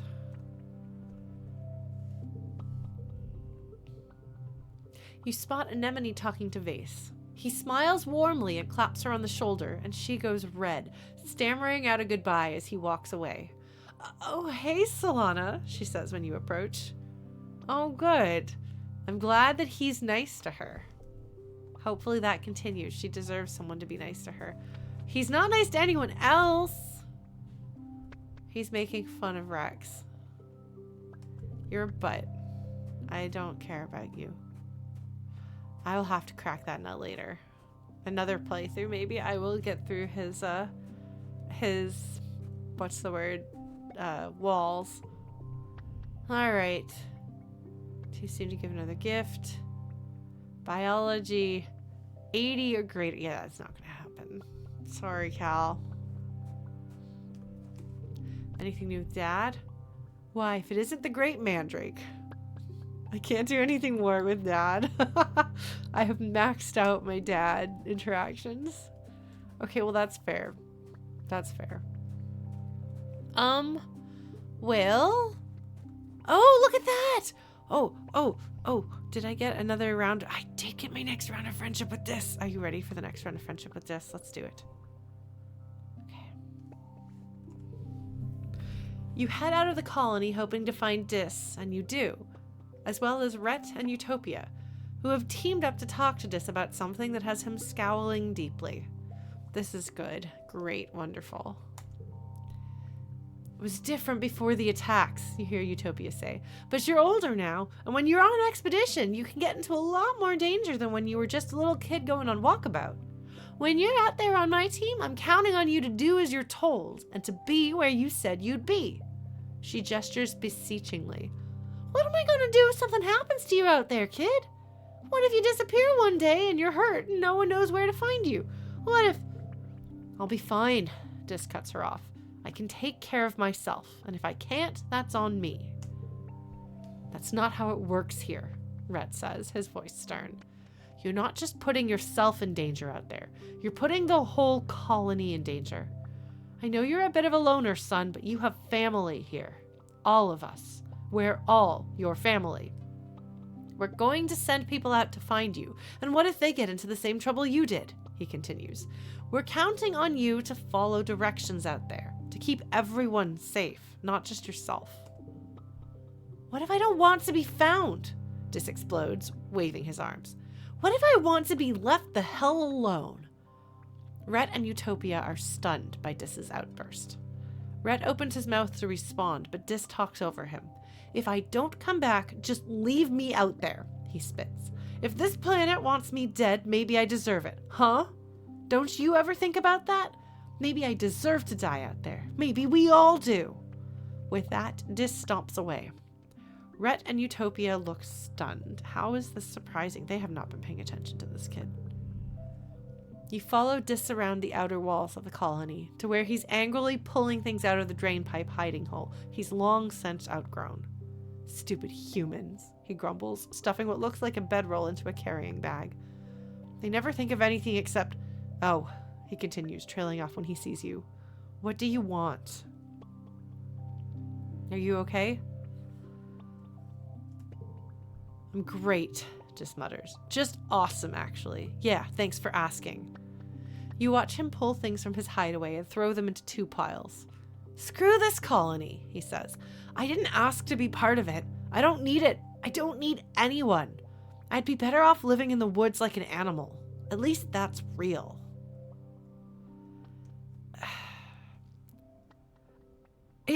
It's an escalation, Nick, but it's not surprising coming from him. Like, all of this feels very, and again, you know, Dis is a character who is less easy to get to know, and I have specifically pointedly been getting to know him.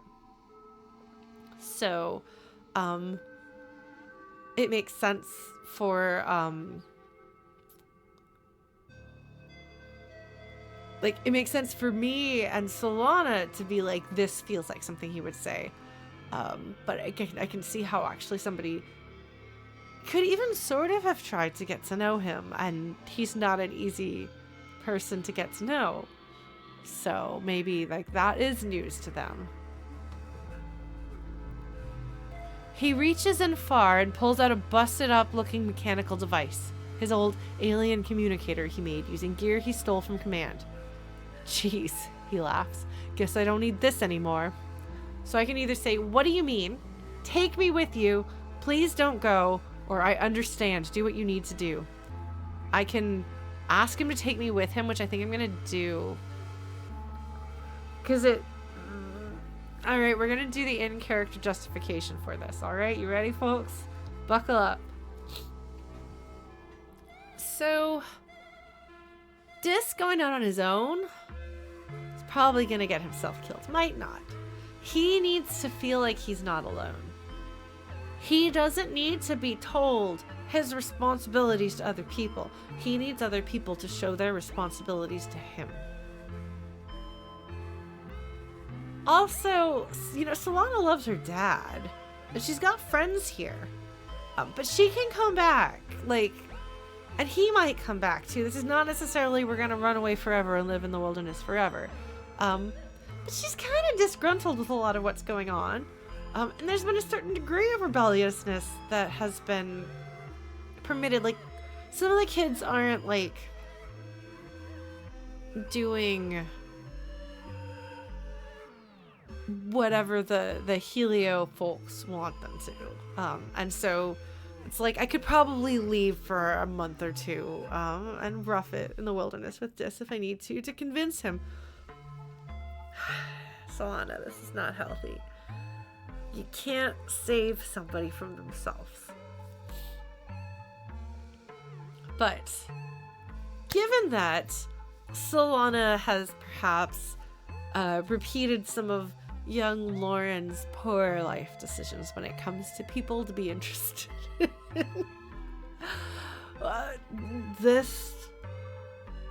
I can fix him.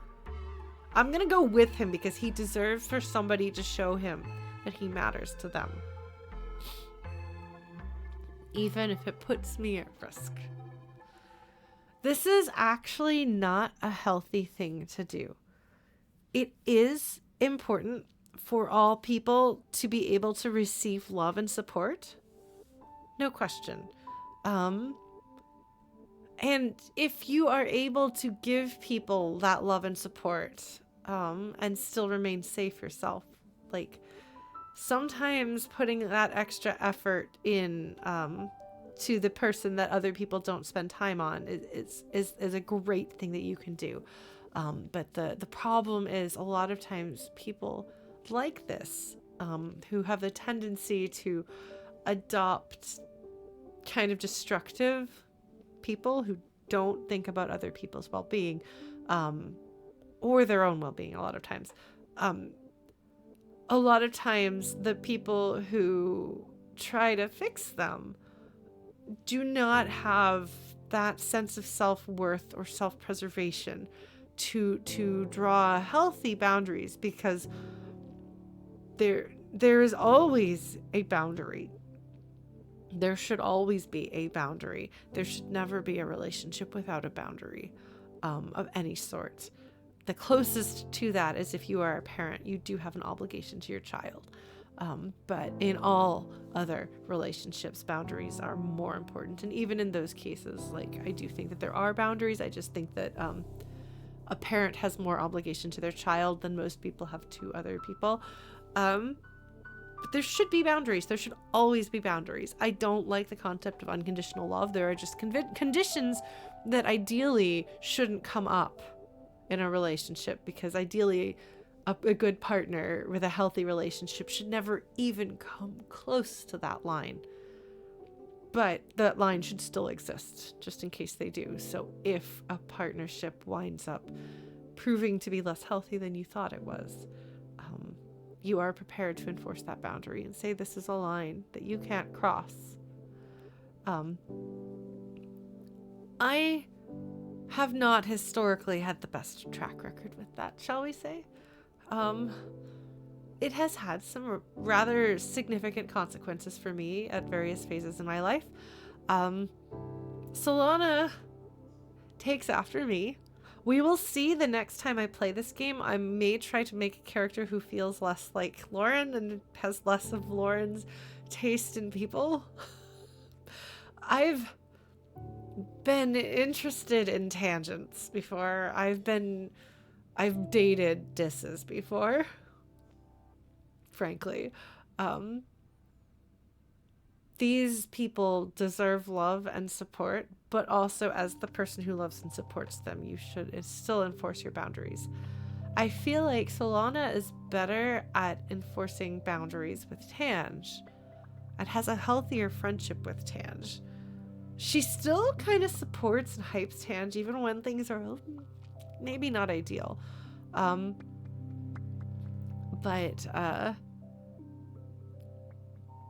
But she will tell Tange sometimes when she's out of line or when she's worried about her, and instead of going along with what Tange is saying, it's like, no, I think that's dangerous. I think because Dis comes across as even less well-adjusted, she doesn't enforce boundaries as well with him. So God, I don't know if we'll ever have Jock Solana romancing Vase. Like that's a pretty big leap. But maybe we'll get together with Cal. I don't know. But anyway, all this to say, I don't think that Solana and Dis have the healthiest relationship, but I think that this dynamic is exactly the take me with you. Again, I don't think this is like, I'm going to be leaving my dad for all time.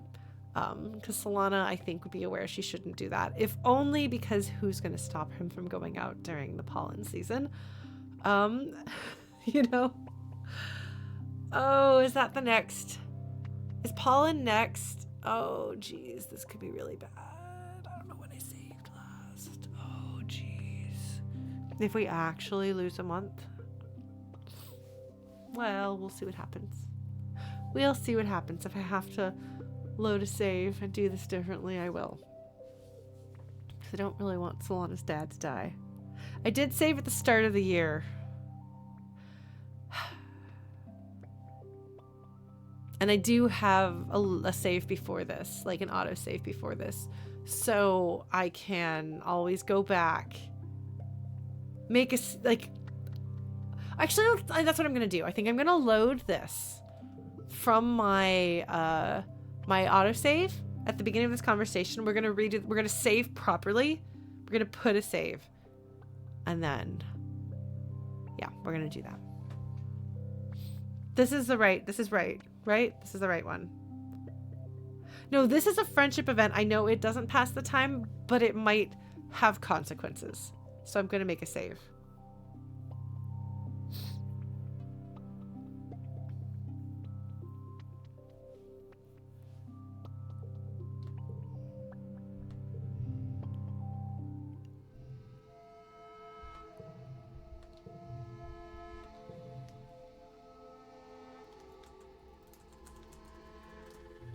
All right, we're gonna try that again.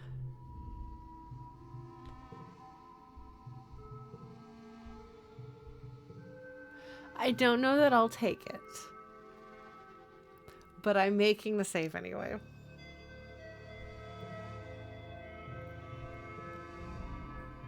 All right.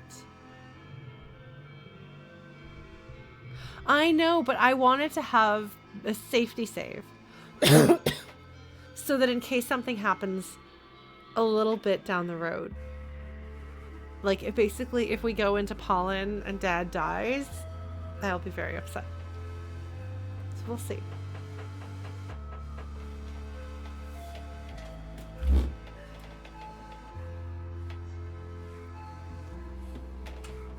I thought I heard somebody knocking or tapping or something, but okay. I might just be imagining things. All right. So we're going to say take me with you with full character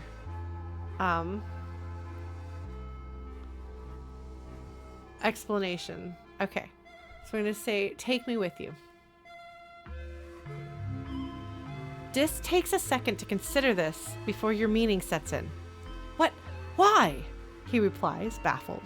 Come on, Solana, you have a whole life here. A future. You have friends, people who love you. Don't throw it all away just to be with me. I'm not worth it. His face softens. Look, maybe once I'm set up, okay? I'll send you a message if you really mean it.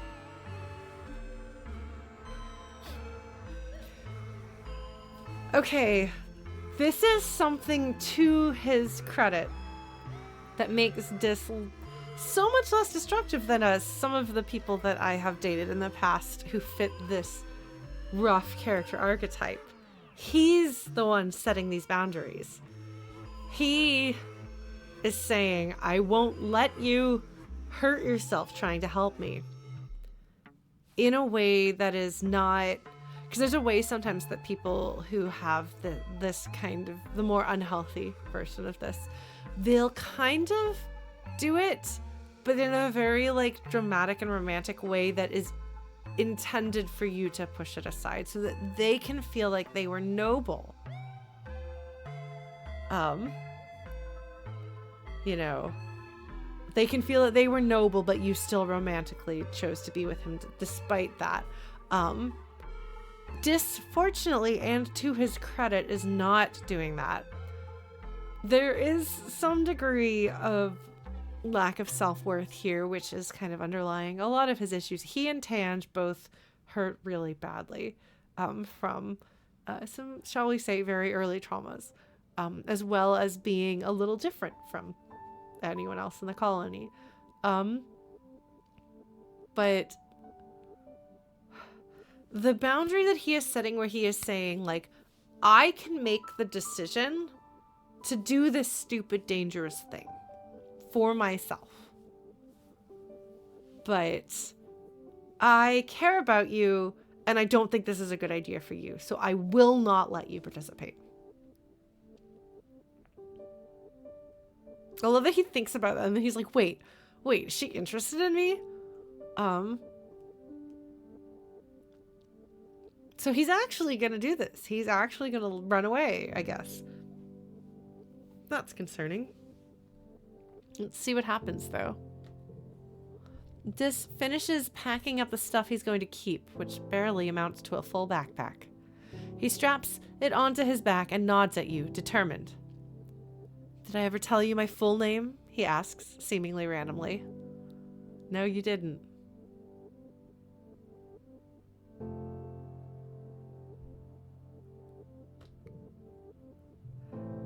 Dis smiles a little, just with the corners of his mouth as he huffs a self-deprecating laugh.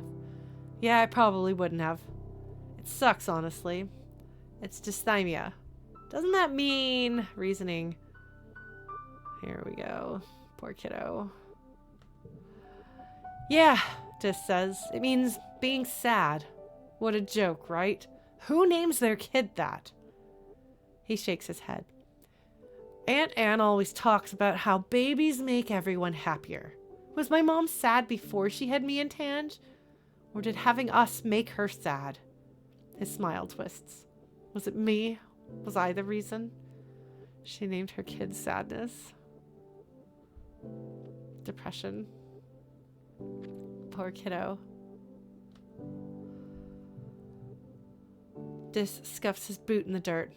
Whatever, he mumbles. No one's cared about me, basically ever, since before I was born. My own mom didn't love me. The one person who you think could. He looks up at the sky and blinks rapidly. Whatever, he repeats. I'm out of here.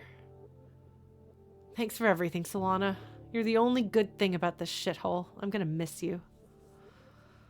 Yes, postpartum depression is probably a factor in their mother's condition.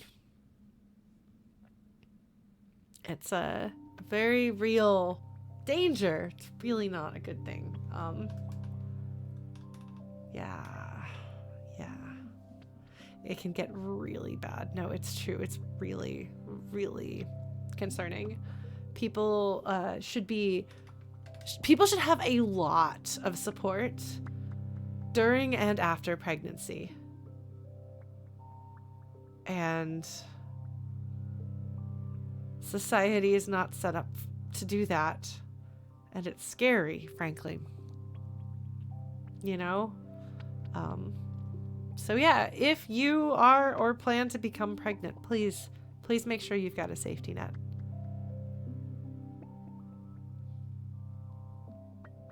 As much as possible for your own well-being and the well-being of your kid and everyone else in your life. All right, so I can wave goodbye, give him a hug, cross your arms and frown, or cry your eyes out. Honestly, he doesn't like contact, and I know he doesn't like contact. But I think she's got to give him a hug. I think he'd allow it in this case, because honestly, and I am impressed by this with him as a person, as a character. He's been very aware of Solana's needs and Solana's nature. And so if Solana gives him a hug right now, he would know this is Solana's way of communicating this to me. And for Solana hugging me the last chance she's going to get to see me for a while is a really big deal. I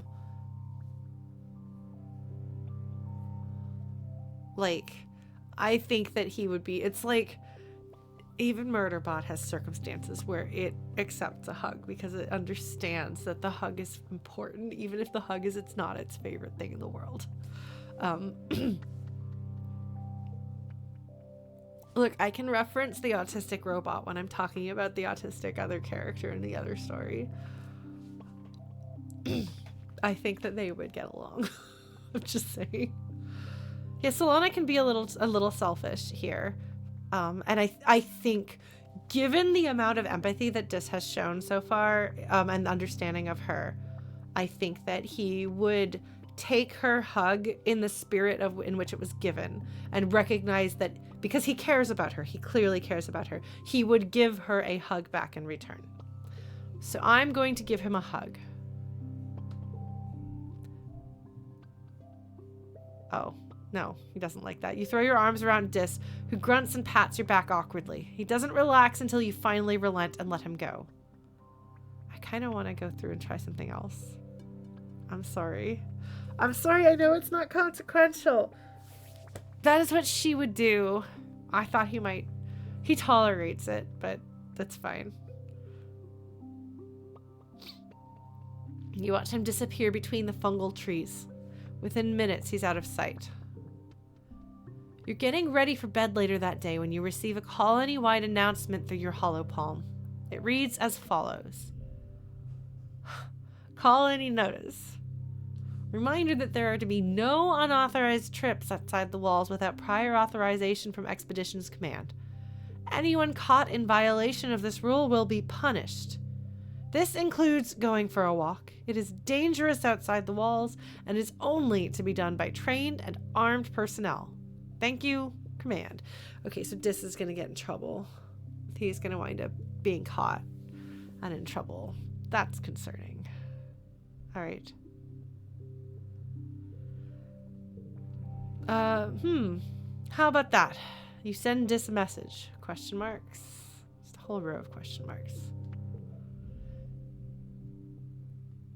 Dis messages you back immediately with just a picture of a knife. You're guessing he didn't get very far.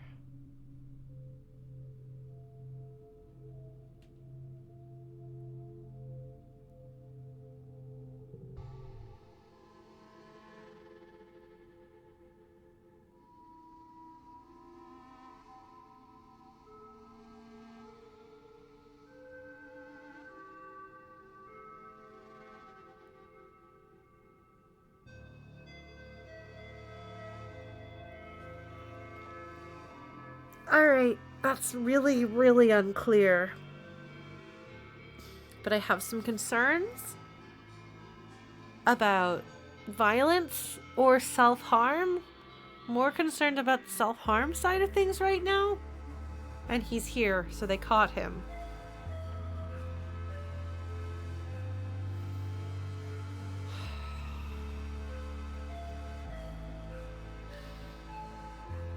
Sometimes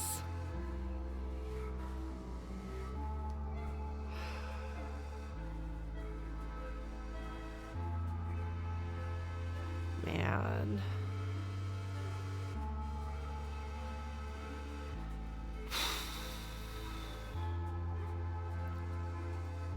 I'm concerned about this kid. I'm gonna have to keep an eye on him. I've been keeping an eye on him. I'm gonna have to continue. Well, I'm gonna talk to him again and see what happens. Okay, he's back to regular dialogue.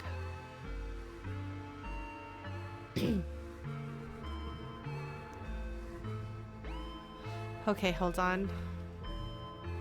Oh, wait, no. It automatically saves. We'll give him a strange device and see what it does. Okay. His friendship. Dis's eyes light up when he sees your gift. Whoa! He says, taking them from you with uncharacteristic delight. Where did you find this? It looks like some kind of alien artifact. It's gotta be. Alright, Dis. My friend, I am going to keep an eye on you.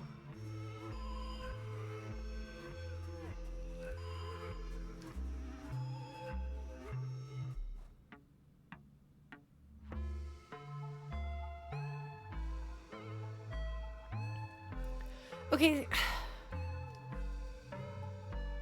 So my memory is not very good.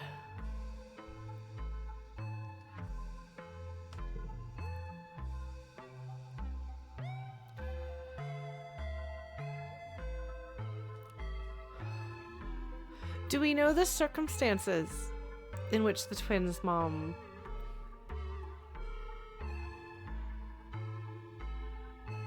Did they tell us, or are there dots for us to connect? Because for me, it feels like it's clear what happened, but I don't know if that's because the game told me.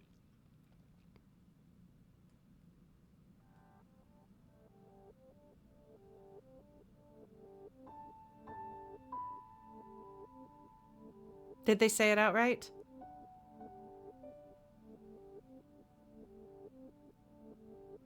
Okay. Yeah, I don't remember if they've said it.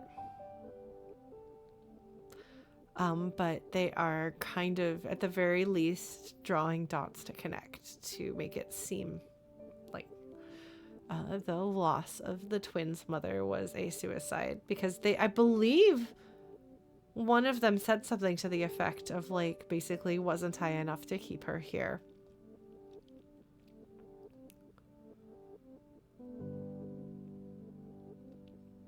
And both of these kids are spiraling off into self-destruction.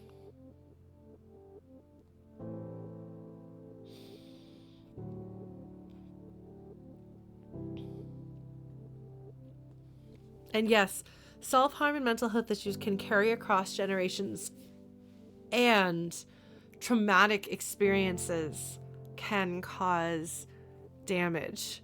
So, are the twins both attempting to destroy themselves because they've inherited their mother's illness? Maybe. Are the twins trying to destroy themselves because of the trauma and feeling of rejection because of their mother's presumed suicide? I believe they were, 4 when they lost her? Maybe. It's possible that,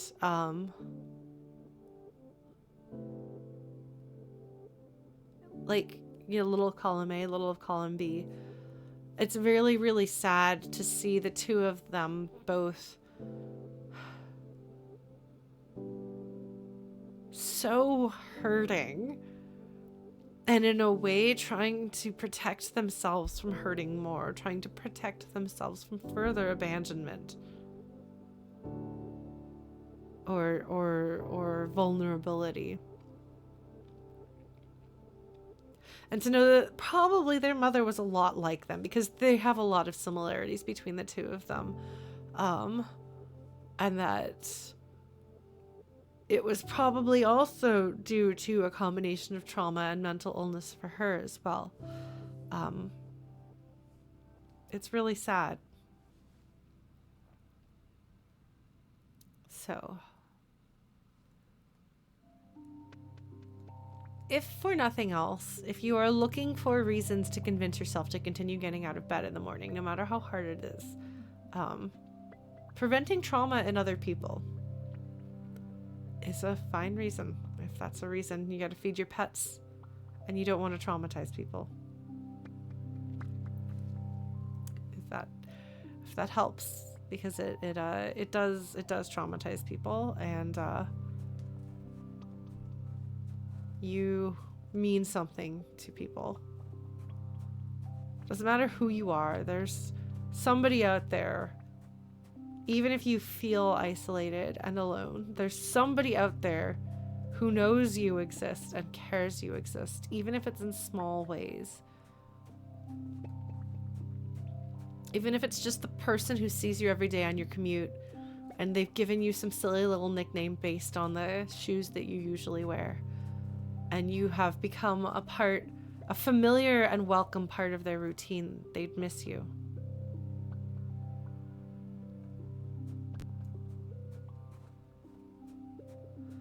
I mean, there's no such thing as a cure-all that works for everybody. I don't have the solution for suicidal ideation or self-loathing. I am simply offering up one thing that may be helpful for some people in some circumstances.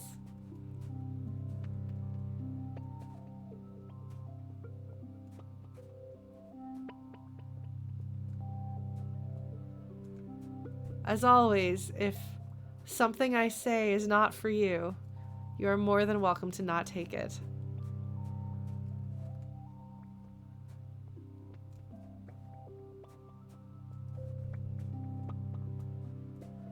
But it's something to think about. And I do think that people have a tendency to be unable to see the value that they have to others and the world. And I don't mean that as in like value, like as it's defined in like a capitalist society of like how much income can you put into the world. I mean what you're worth to other people, like how much you matter to other people, how much other people treasure you. I think especially when you are doing poorly emotionally, your sight is clouded when it comes to things like that. And so I think it is worth reminding people that just because you don't see it doesn't mean it's not there. So I encourage people to remember that. One of the really awful things about mental health episodes is that the feelings that you're feeling are very real, but they're not always accurately representing the circumstances around you. And taking that on faith that the feelings may not accurately reflect reality is really hard. I'm not in any way saying that's easy. I'm just saying, just a little nudge. That's all. I'm not a mental health professional. I'm not working with anyone here one-on-one. I don't have the capability to actually do something to help you in a concrete way. But let's be a reminder. When you are on steadier, stable ground, relatively speaking, do your best to weave yourself golden threads, spin yourself golden threads out of things like that. The specifics may vary, but things that you are able to hold on to when you're not doing as well.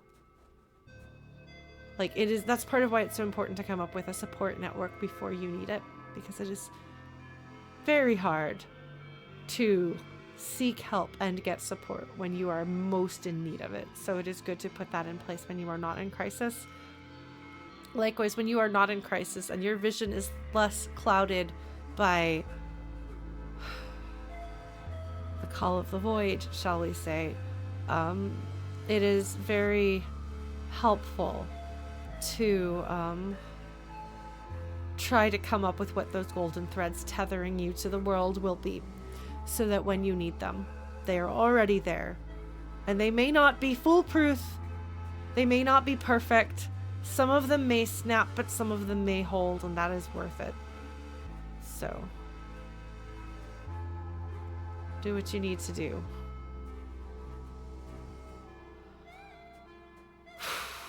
Anyway,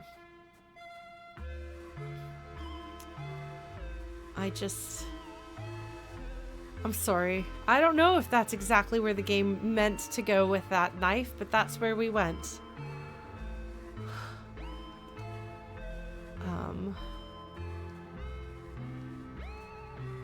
I'm gonna have to keep meddling with just to see what I can do to help him. I do really like the direction that they took with him, that he does have those boundaries to protect Solana, even when she's maybe not making the smartest, safest, healthiest decision for her own well-being. That's good. We just gotta get through this next couple of years with these kiddos. So shall we talk to some more people, continue our adventures, have some fun, happy times? I do appreciate that as much as the game does go dark places with its story and with some of its individual characters,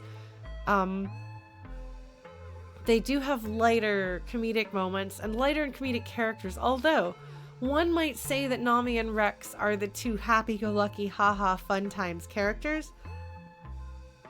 Just like one might have said that Anemone was the haha, fun times goofy character. They've given Anemone tragedy. Nami seems to be a social outcast, and Rex has some challenges in that regard too, I think. Let's talk to some other people. We are Chrono. Well, it's not 10 yet, and I'm doing all right. We had a very serious moment with Dis. I'm very concerned about him. So we had a little talk about having things to tether yourself, so that when you need them, you've still got those strings tying you to the world. All right, here's Nami being alone. Rex, cat calling, dog calling. Tange saying the same thing. Okay, so nobody seems to have anything new to say, which is fine. I think that scene with Dis was a little enough. Yes, Chrono, we got to Dis's friendship points, his 70 friendship points interaction. It's concerning, to say the least. You spot Cal among the herd of float cow, gently pushing them around so he can milk the ones that seem to float lower than the others. Hey, Solana, he says, reaching under one cow and squeezing a stream of blue milk into his bucket, just like Star Wars. You ever had moo juice straight from the tap? It's something else, let me tell ya. All right.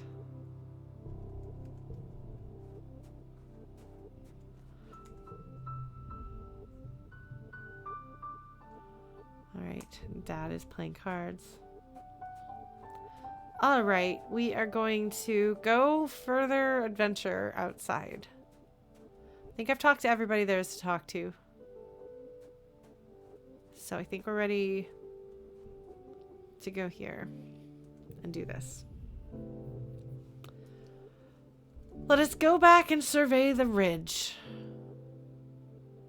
10 events remaining. Oh, this is going to take more than just that. 10 events remaining. 8 collectibles remaining. Boss event remaining. Perception's going to max out. And what's the other one? Engineering? Engineering. These things are going to max out. Alright, let's do that. Let's survey the ridge, shall we? Thump, thump, thump, thump, thump. So this place is scary. No question. We managed to avoid dying so far, which is great. Good. Very pleased about that. Not dying is generally good. Let's see what we got going on over here. Oh, I think I got out here further than I realized.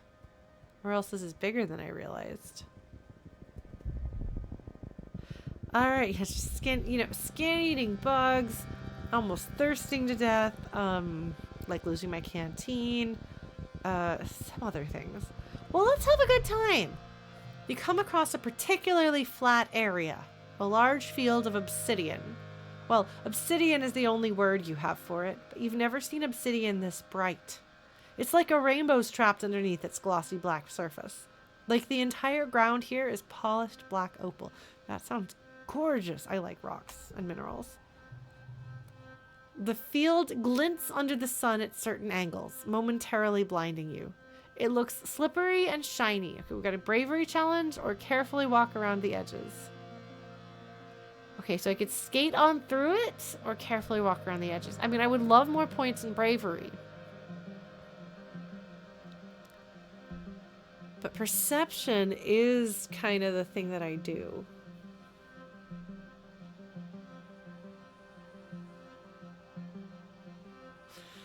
Yeah, let's walk around the edges carefully with perception. Alright.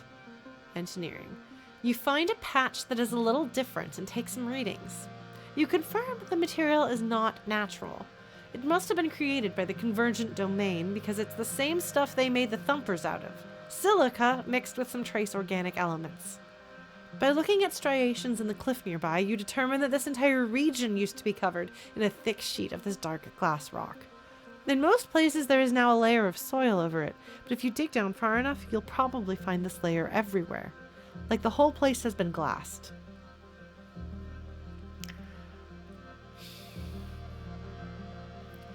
Like an explosion happened here and glassed everything. That's where my mind goes. No wonder there are so few plants here.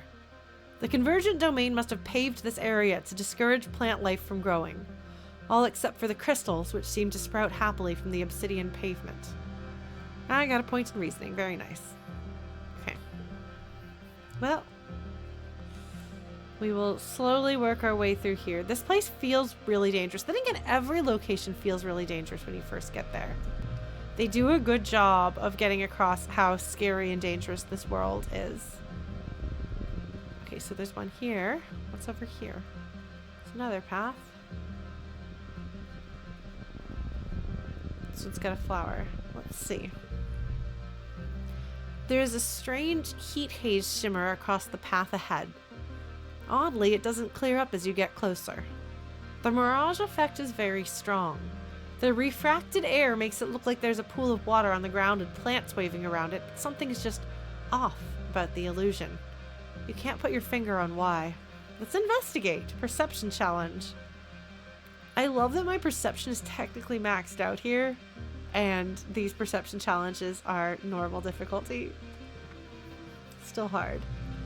First collectible use is free. Well, that's good. What if I did a 16 here? Or we could do 3, 4, 5, which is also a 16. And doesn't use gem. Gem does matter some cards. Okay, yeah, we'll do that. Okay. Next round. Okay. Stressful a bit. I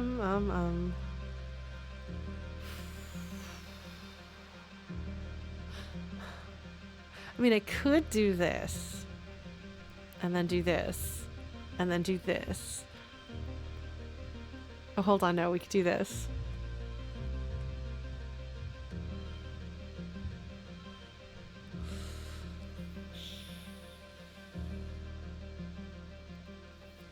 However,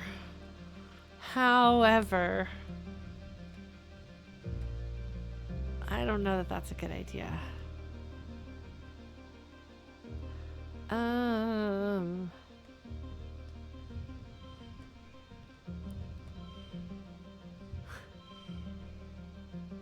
Yeah, I don't like using stress if I can avoid it.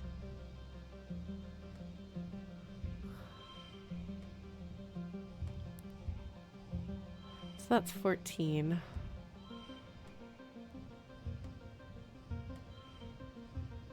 Three, 3, 4, 4. Or I could.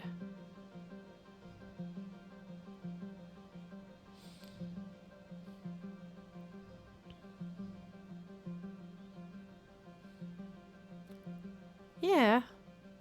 Could do that. Could also redraw the entire hand, but that's fine. Oh shoot, I did that wrong. Shoot! I'm gonna load this. Hold on. Sorry, I know this is dumb, but I'm doing it. Because I meant to put it on the other card, so it would be 3, 4, 5. So we're gonna try that again. Sorry.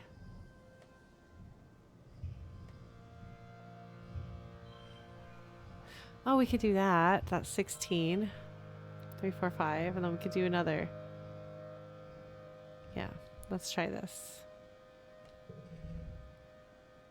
Oh, I think I did that wrong. Oh, darn it. Okay, hold on. Hold on. Did I do that wrong? Was that not what I think that's not what I did last time. Hold on. I'm sorry. I'm sorry. I'm trying to recreate exactly what I did and I did it wrong. Okay. Try this again. Sorry. Okay. There we go. 3, 4, 5. Yeah. I think that's right. Okay. 3, 4, 5. Yeah, because I was going to put this on here.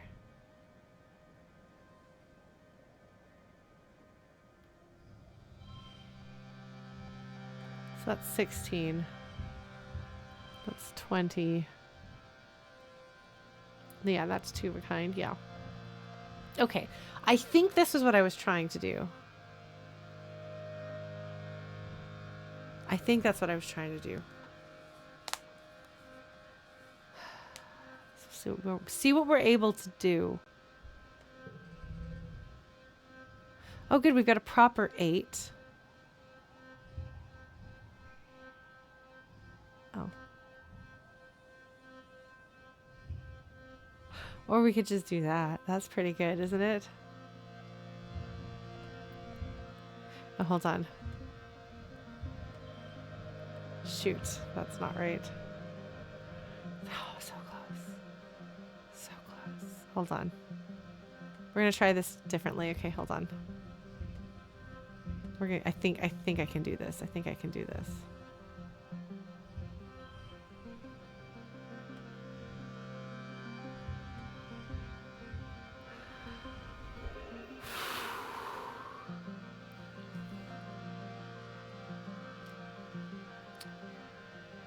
All right. That was close. That was really close. But this is a pretty nice combination, isn't it? Thank goodness we did it. We won. We did not super goal that. That was not going to happen. But we did goal it, so we're good. All right. Win. Heck yeah. Yeah. Double 8 is great. I'm glad I hang on to that. Okay. My perception. The faster you move, the faster the mirage disperses. You approach cautiously. As you do, you realize what's wrong about the mirage. It's impossible. The plants on the other side of the haze are different. Not just wibbly-wobbly from the layers of air, but bigger, older. And it's a different time of day. Evening, not morning. Then you see her. Wait, is this like space-time? Are we gonna see a distortion in reality? Is this gonna be the grown Tammy that I feel like I've seen in one of the scenes, like early on? Oh, no, it's you. Through the heat haze, you see yourself in the distance walking toward you. You move to the edge of the mirage and peek around it, but she isn't there. You can only see her through the heat haze, like it's some kind of doorway or mirror. So I can call out, jump through the mirage, or just watch. I'm going to call out. You shout, "Hey, you!" and wave your arms and jump up and down. The figure looks at you curiously. You. It's definitely 100% you, staring back at you like a mirror. Your movement seems to disturb the mirage, which breaks up and fades before you. Behind it is regular morning, and you're now alone again. Weird. Yeah, I'm going to say that's wormhole magic. I probably did the wrong thing there, but that's fine. That is fine. Huh, I went around that. Could just not do that. Sweet. Okay, what do we got going on here? What is this?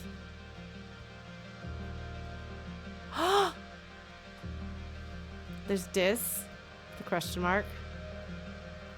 Okay, well, we'll do that, maybe.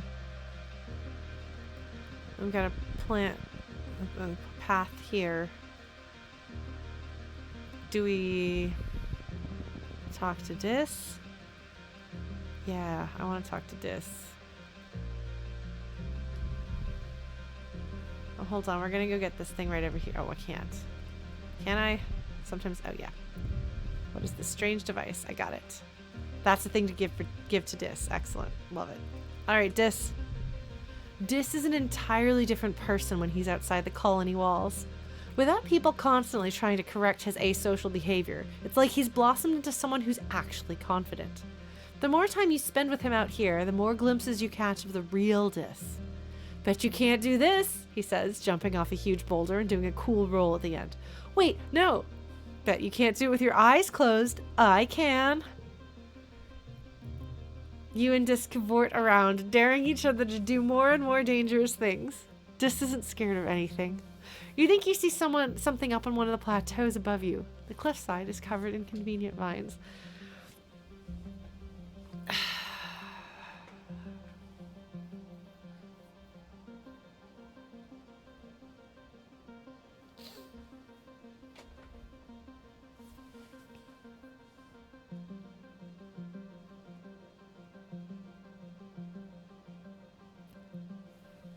think we're probably going to pick it, folks. So our options are dare Dis to climb up there, dare Dis to race you to the next checkpoint, or dare him to kiss you on the lips. I don't think he's going to like that. Maybe he will. Maybe he will. Okay, so hold on. We gotta make this in character. As much as I'm like, oh, that's exciting, I want to see it, I have to make sure that I have an in-character justification for it.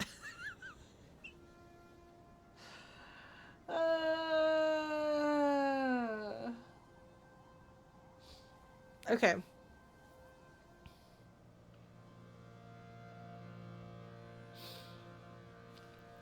We had that moment where he realized when she said, take me with you.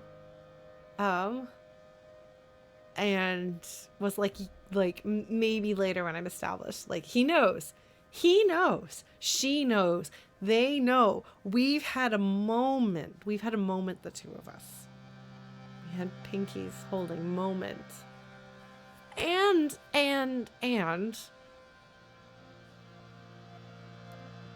Solana doesn't just want to fix people, although I do think she has a wanting to fix people in her nature. There's also things that she likes about Dis and Tange. She loves it the way they both get really passionate about the things in their lives. Because Solana is also someone who's really passionate about, I mean, she's really good at engineering and she finds it interesting, but she's mostly like, if you were to ask her about her music, she would gush at you about that. But she also understands what it's like to have that hidden, because as much as she plays music for everybody and she wins the talent show and things like that, she hasn't been able to tell anyone her secret that she wants to be a musician. She wants to be an artist, a creator. Engineering, teaching, that's the thing she has to tell other people, like, but there's a secret underneath. But she wants to be able to share her secret underneath with other people, and she finds it very attractive when other people share their secret underneath with her. It's like a resonating wavelength, even if the actual secret self underneath is different. Add to that the fact that this kind of playful interaction is very bantery. So it's similar. So I think it's easy to imagine if we have these two teenagers who they know that they're both interested.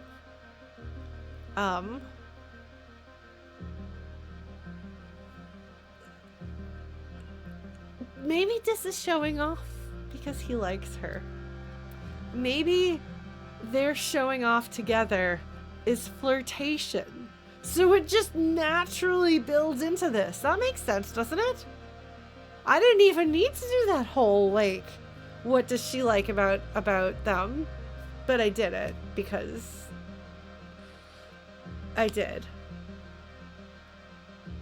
So yeah, I think I'm just gonna go with this escalating flirtation is building up between the two of them, at least from Solana's point of view. Because as we might recall, the one time that she's told herself she's not going to be romantic to Tange because Tange doesn't want that. But it was when the moment felt like it, she wasn't able to resist falling into the moment. This moment is building to that. She's not going to resist falling into that moment, even if he takes it badly. Even if this does damage to their friendship. We're going to do that. I don't think that what draws her to him is how to fix him. I think that something in her is inclined to want to fix people for reasons that I could go into, that we're psychoanalyzing this character that doesn't actually exist. But I was going to say, I think that the things that she likes in these two is like, there's a legitimate foundation beyond that. But that's what I had to make sure that I knew and understood. That it wasn't just, I can fix him. It wasn't just the romantic ideal of being the the heroine who's able to save the romantic hero with the power of love. I think that there is something more substantial and genuine underneath it. So that I kind of had to work through. But we've worked that through. We've got it. So, flirtatious banter, flirtatious daring other people to do things, daring to climb things, daring to jump off of things. I have an even bigger dare for you. Let us flirt with Dis. He's going to turn red. I don't know if he's going to take her up on it.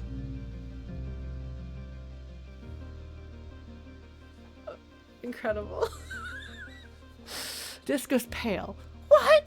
No, that's not the same, he exclaims. You're cheating.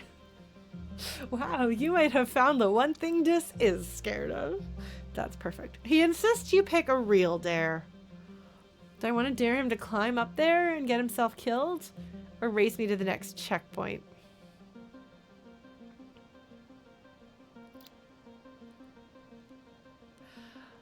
I am afraid that the narrative demands that we dare him to climb up there. While those of us in the audience writhe around in ironic suffering, knowing that that is the kind of thing that always goes badly. Like, this just feels like something horrible is about to happen. Maybe it won't, but it feels like that.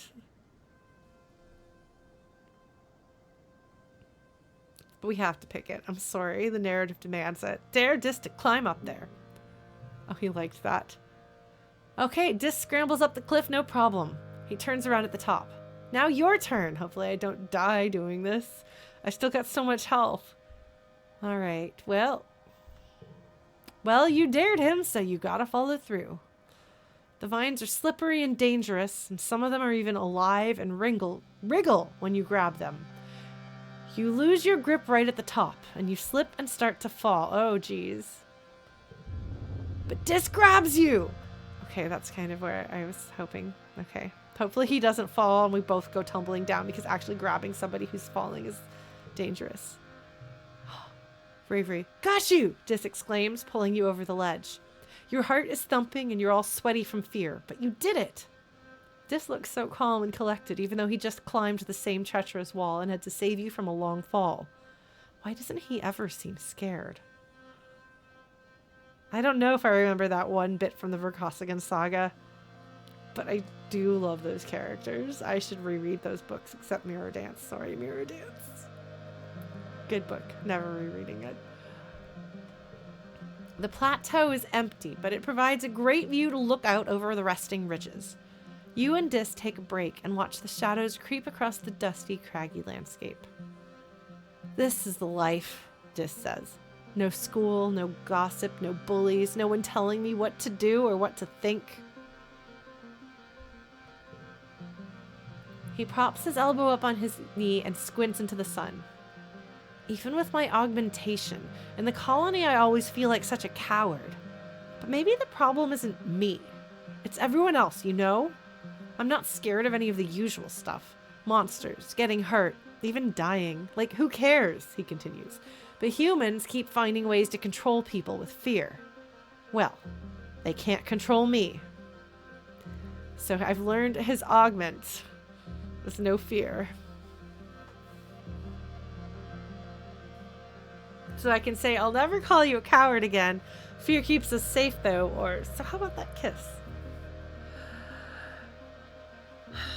Okay, hold on.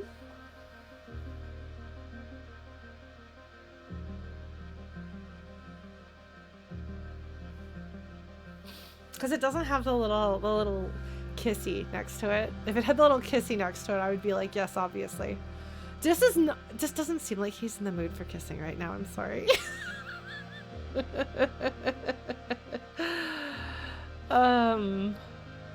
Or maybe he is. Maybe he is riding a high of feeling like maybe the problem's not him, and I'm gonna be like, no, the problem's not you. Because I can say, I'll never call you a coward again, which I've never called him a coward. Fear keeps us safe, though, which is true, actually. Lacking fear seems like a problem. One of the problems with mania is that it leads people to believe that consequences just aren't going to happen. Like, you feel like you are invincible. And consequently, you make some decisions that have consequences. Because you don't feel the fear of the consequences. You know? So fear does serve an important role. Although there can very easily be too much fear. So it's one of those things where, like, a middle ground is ideal. However, I don't think Solana would say that to him in the moment.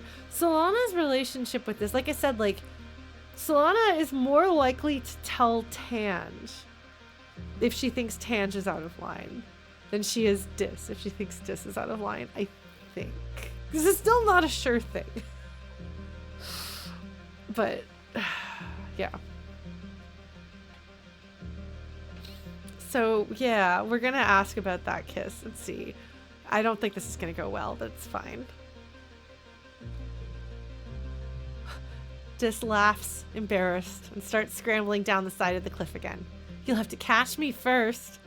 Okay, alright. So, we do have this playful banter thing. It's okay, he's not quite there yet, but I don't think he minds it. Like, he's not sending signals to Solana to stop. And she has faith that he will say or act uncomfortable if he is uncomfortable.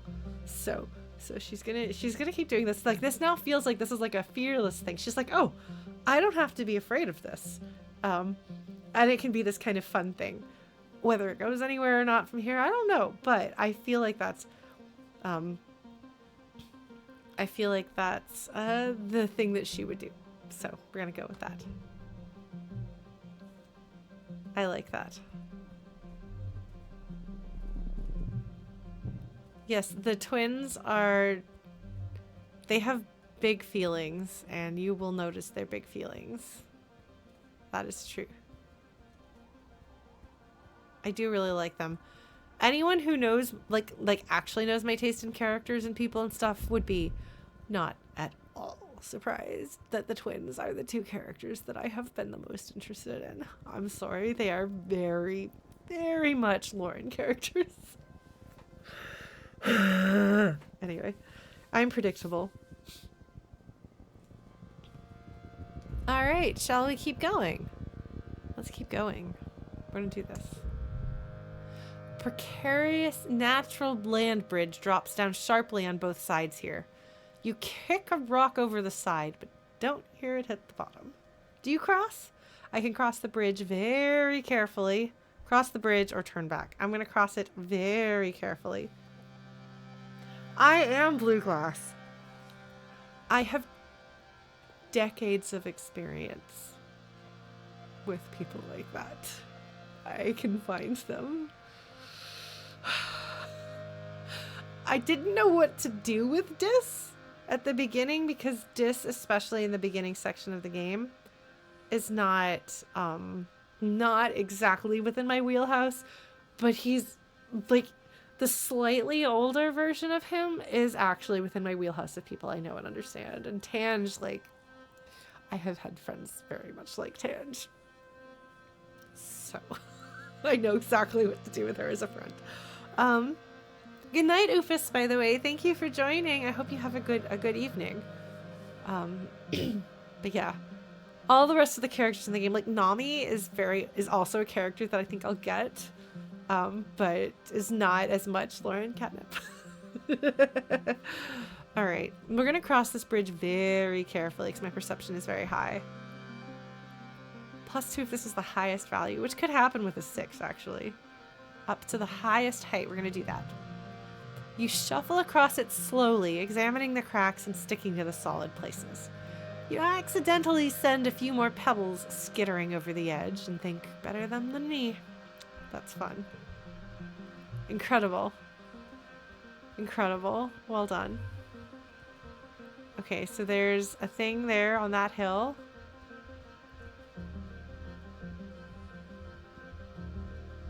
It's a big long walk. Oh! It's one of these things. I wonder, I feel like this thing that's over here is going to be one of those, it's potentially going to recover a little bit. So let's find out. And then we'll do a thumper. Oh! You're scaling a huge rock plateau when you're suddenly overcome with an incredible feeling of peace. You've never felt anything like this. You literally feel lighter, like all of your troubles have been lifted away. The feeling is stronger when you touch the rocky surface, and you realize it's radiating from the rock. And Dis is here! I wonder if there's like another thing that could be if you aren't friends with Dis. Dis is sunning himself on top of the rock, stripped down to his shirt. He looks up as your shadow falls over him. Oh, he says slowly. You found it too, huh? He shades his eyes from the sun as he looks up at you. You feel it, right? Like you just feel happy here. That's why I haven't told anyone about this place, he says. That's how they get you, you know, he says. Once they know you love something, they can use it to control you. So I can say, who's they? Paranoid much? Or, that's deep. I'm going to say, who's they? Dis gestures lazily. You know, people, the world, life, he says. I like this place because it feels like it's somewhere where I'm not just a cog in a machine, you know? You're going to keep it a secret though, right? Dis asks. I don't want this place dug up and studied. It'll ruin it. He scowls. People always ruin things, especially researchers. Some things you don't need to understand. So, I promise to keep your dumb rock a secret. Obviously, we're not going to pick that. You have to trust people, Dis. Or, okay, it's our secret. In for a penny, in for a pound, right? Okay, it's our secret. Yes, research is definitely not him subtweeting his sister. That would never happen. Anyway, I'm gonna say, okay, it's our secret because that's what Solana would say. You do take a few readings though, just because. All data is important, yeah. It's my observant brain perk engineering happening here. You mark down the location, but fudge the coordinates, so anyone they send out afterwards will get lost.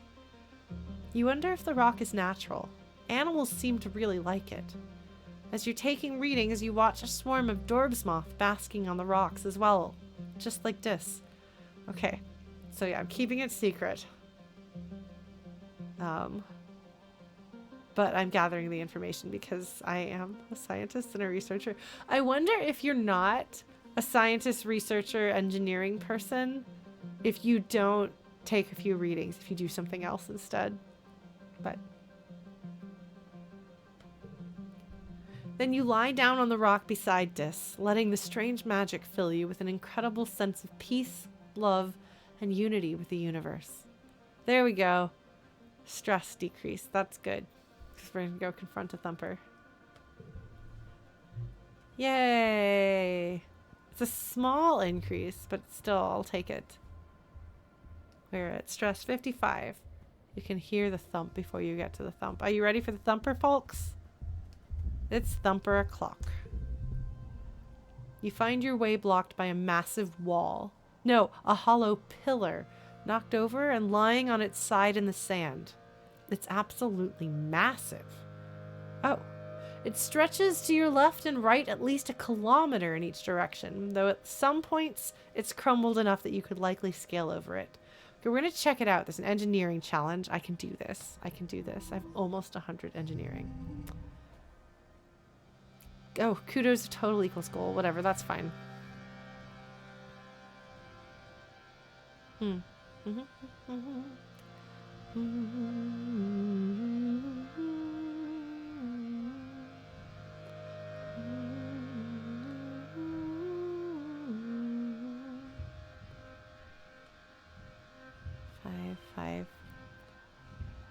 thing is like 3,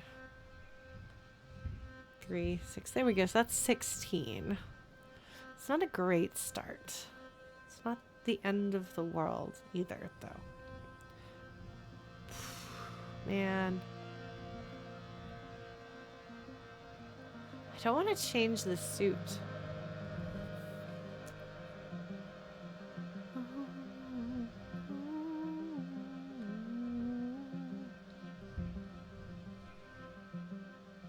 But I could change the suit and make that a 4, but that would make that a 5, wouldn't it?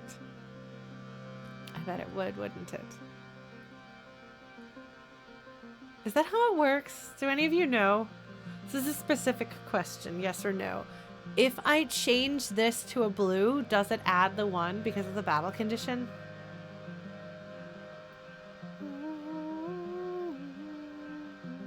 Okay. All right. Look at me anticipating that before it happens. Excellent. Good job, Lauren.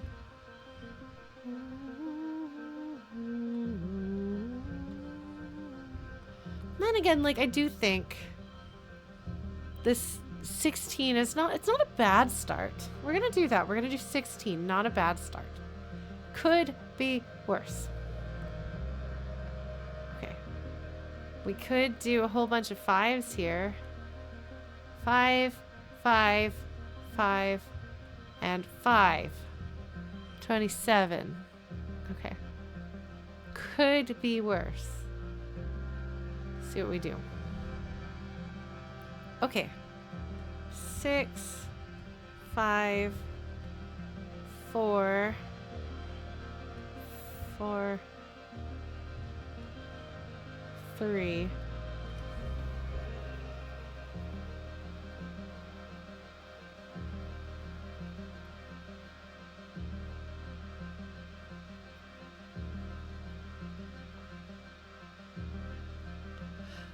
However, this won't be enough, will it?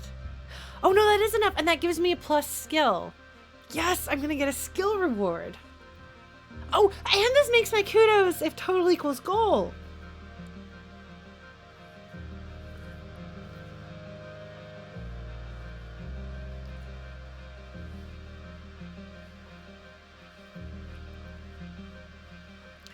I am counting this.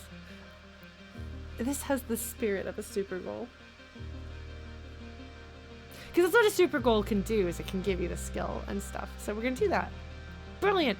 Beautiful. Wonderful. Love it. Love it, love it, love it, love it, love it, love it, love it. Oh, because I could have put that there, actually. And that actually would have gone over, not the kudos. All right, we're going to do this. Ding. Kudos +5, +2 engineering. Yeah. Yeah, my engineering is doing so good. This looks giddy as you follow the pillar to its base. A large pyramid almost entirely lost under the sand. You brush away some of the sand and find that the pyramid is inscribed on all sides with pictures of, well, wormholes, you think. This pillar must have once stretched up into the sky. Maybe it was some kind of observatory or sacred building, or just a monument to the wormhole. Mysterious. Did they create the wormhole here? Did they power up? Did they create this entire power field generator thingy to create essentially a space elevator Babel tower to create a wormhole in the sky? Or to send themselves to the wormhole, potentially. I don't know. We'll see.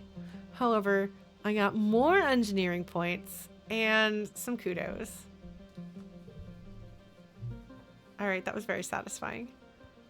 Got so much done, folks. So much. So much. Oh, look at this. And more things to give. Okay. So this is going to prevent us from going over there. So we've got an optional one, which sometimes those are relaxing things. Oh, the crystal. Sweet. You got to look for stuff. Is this where I came from? I think this is where I came from. Yeah, I think that's where I came from. So I came here. Yes, and then I came through here. And I walked around here. This makes me think of that one. Okay, I'll be vague about it. But the one place where you have the final showdown with that one character in Horizon Zero Dawn. The showdown that I opted against. Showdowning. How are we here? I've got... Stress is 70, so I can do 2, ostensibly. Well, we might as well. Or we could go and we could see if we can fight the boss. See if this reduces stress some. Let's find out. If this reduces stress, we'll do it. If not, we won't. Okay. You're treated to a spectacular sight. An enormously long caterpillar dragon kind of creature, way off in the distance. Its thousands of legs and kilometer of shimmering body snaking in and out of the haze at the bottom of this chasm. You just watch it. It's terrifying. It's like a train. So I can either marvel at it or take some readings. I'm going to marvel at it, which I suspect is going to lower my stress. Yep. Minus stress. Plus 2 animals. You're grateful it's a long way away. You can't imagine what would happen if one decided to head through the colony. What a magnificent beast. Okay, well, actually, maybe that was a bad idea. Yeah, we're going to load. As much as I want information, and that does make it not a full thing, we're gonna go this way to see if we can fight the boss this time. Fight the boss. The path ahead is blocked by a field of snaking vines and brambles. They're flowering. Enormous, happy blossoms, swaying in the shimmering heat waves. How are they? I don't know how they're happy. You could push through them, but your hollow palm beeps a warning. A radiation warning. These flowers seem to be highly radioactive. Far too radioactive for the mild shielding your suit provides. You might be able to pass through if you don't mind feeling the effects of radiation sickness until you can detox at a medbed. Well, if it doesn't kill you outright. Radiation is unpredictable. I can take a sample, push through, or turn around. I'm going to take a sample. That'll give me that's a pretty good card. I can also get that card another way, though. But we're going to take that sample. You snag a sample you can study later in geoponics. Not that I go to geoponics ever. You can push through or turn around. I'm going to push through. Yeah, that's fine. An hour later, you realize your mistake as the radiation illness sets in. Yuck. You'll be sick for days after this and will need radiation treatment when you return. You're too injured to continue. You have to go home now. Physical skill increases reduced by 1, heal by relaxing. Okay, well, I'm gonna have to rest next month anyway, so we'll do that. I don't think I got a single fist pump benefit that month, did I? You're back. You spent the month exploring. My perception... it evened out. So that's okay. My perception is almost 100 naturally. My engineering is getting close. And my friendship with Dis is getting better, so we're done with that. We'll have to go back there. That's fine. We will have to rest in early pollen.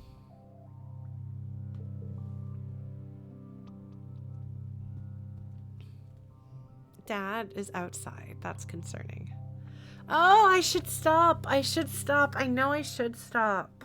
It's 10 o'clock and my stamina has been iffy and there's things that I should probably do, but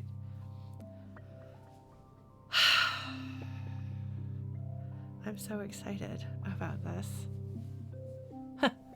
You love to make stuff and you get good grades in engineering class is what it says. No, I don't just love to make stuff. My creativity is impossible to overestimate, and my engineering and perception are amazing. That's fine. All right, well, my friendship with Dis is well on its way to the 80 friendship thing, so we'll see what happens. Friendship with Tange is also pretty close to maxing out. So that's fun. I'm befriending the twins. This is a very in-character thing for me to do. Especially given that I missed making friends with people for a big chunk of the game. Oops. I'm befriending Rex and Nami. I will continue doing that. I can hug Rex at the beginning of every season. Now that I know that, I will befriend him much faster. Yes, there was a lot of this stream. Some interesting character moments. Gonna continue trying to befriend the folks that I'm befriending, and we'll see what happens from here. But yeah, there's a lot. There's a lot going on. There's a lot going on. My goodness. Look at all of these points and things I've got going on. I'm doing great. Oh, I got a couple of 8s. I thought I got another 8. I did. I got a blue 8 here.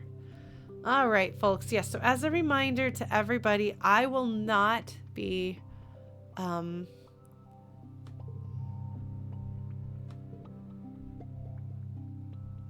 gonna do not an autosave. We're gonna overwrite that.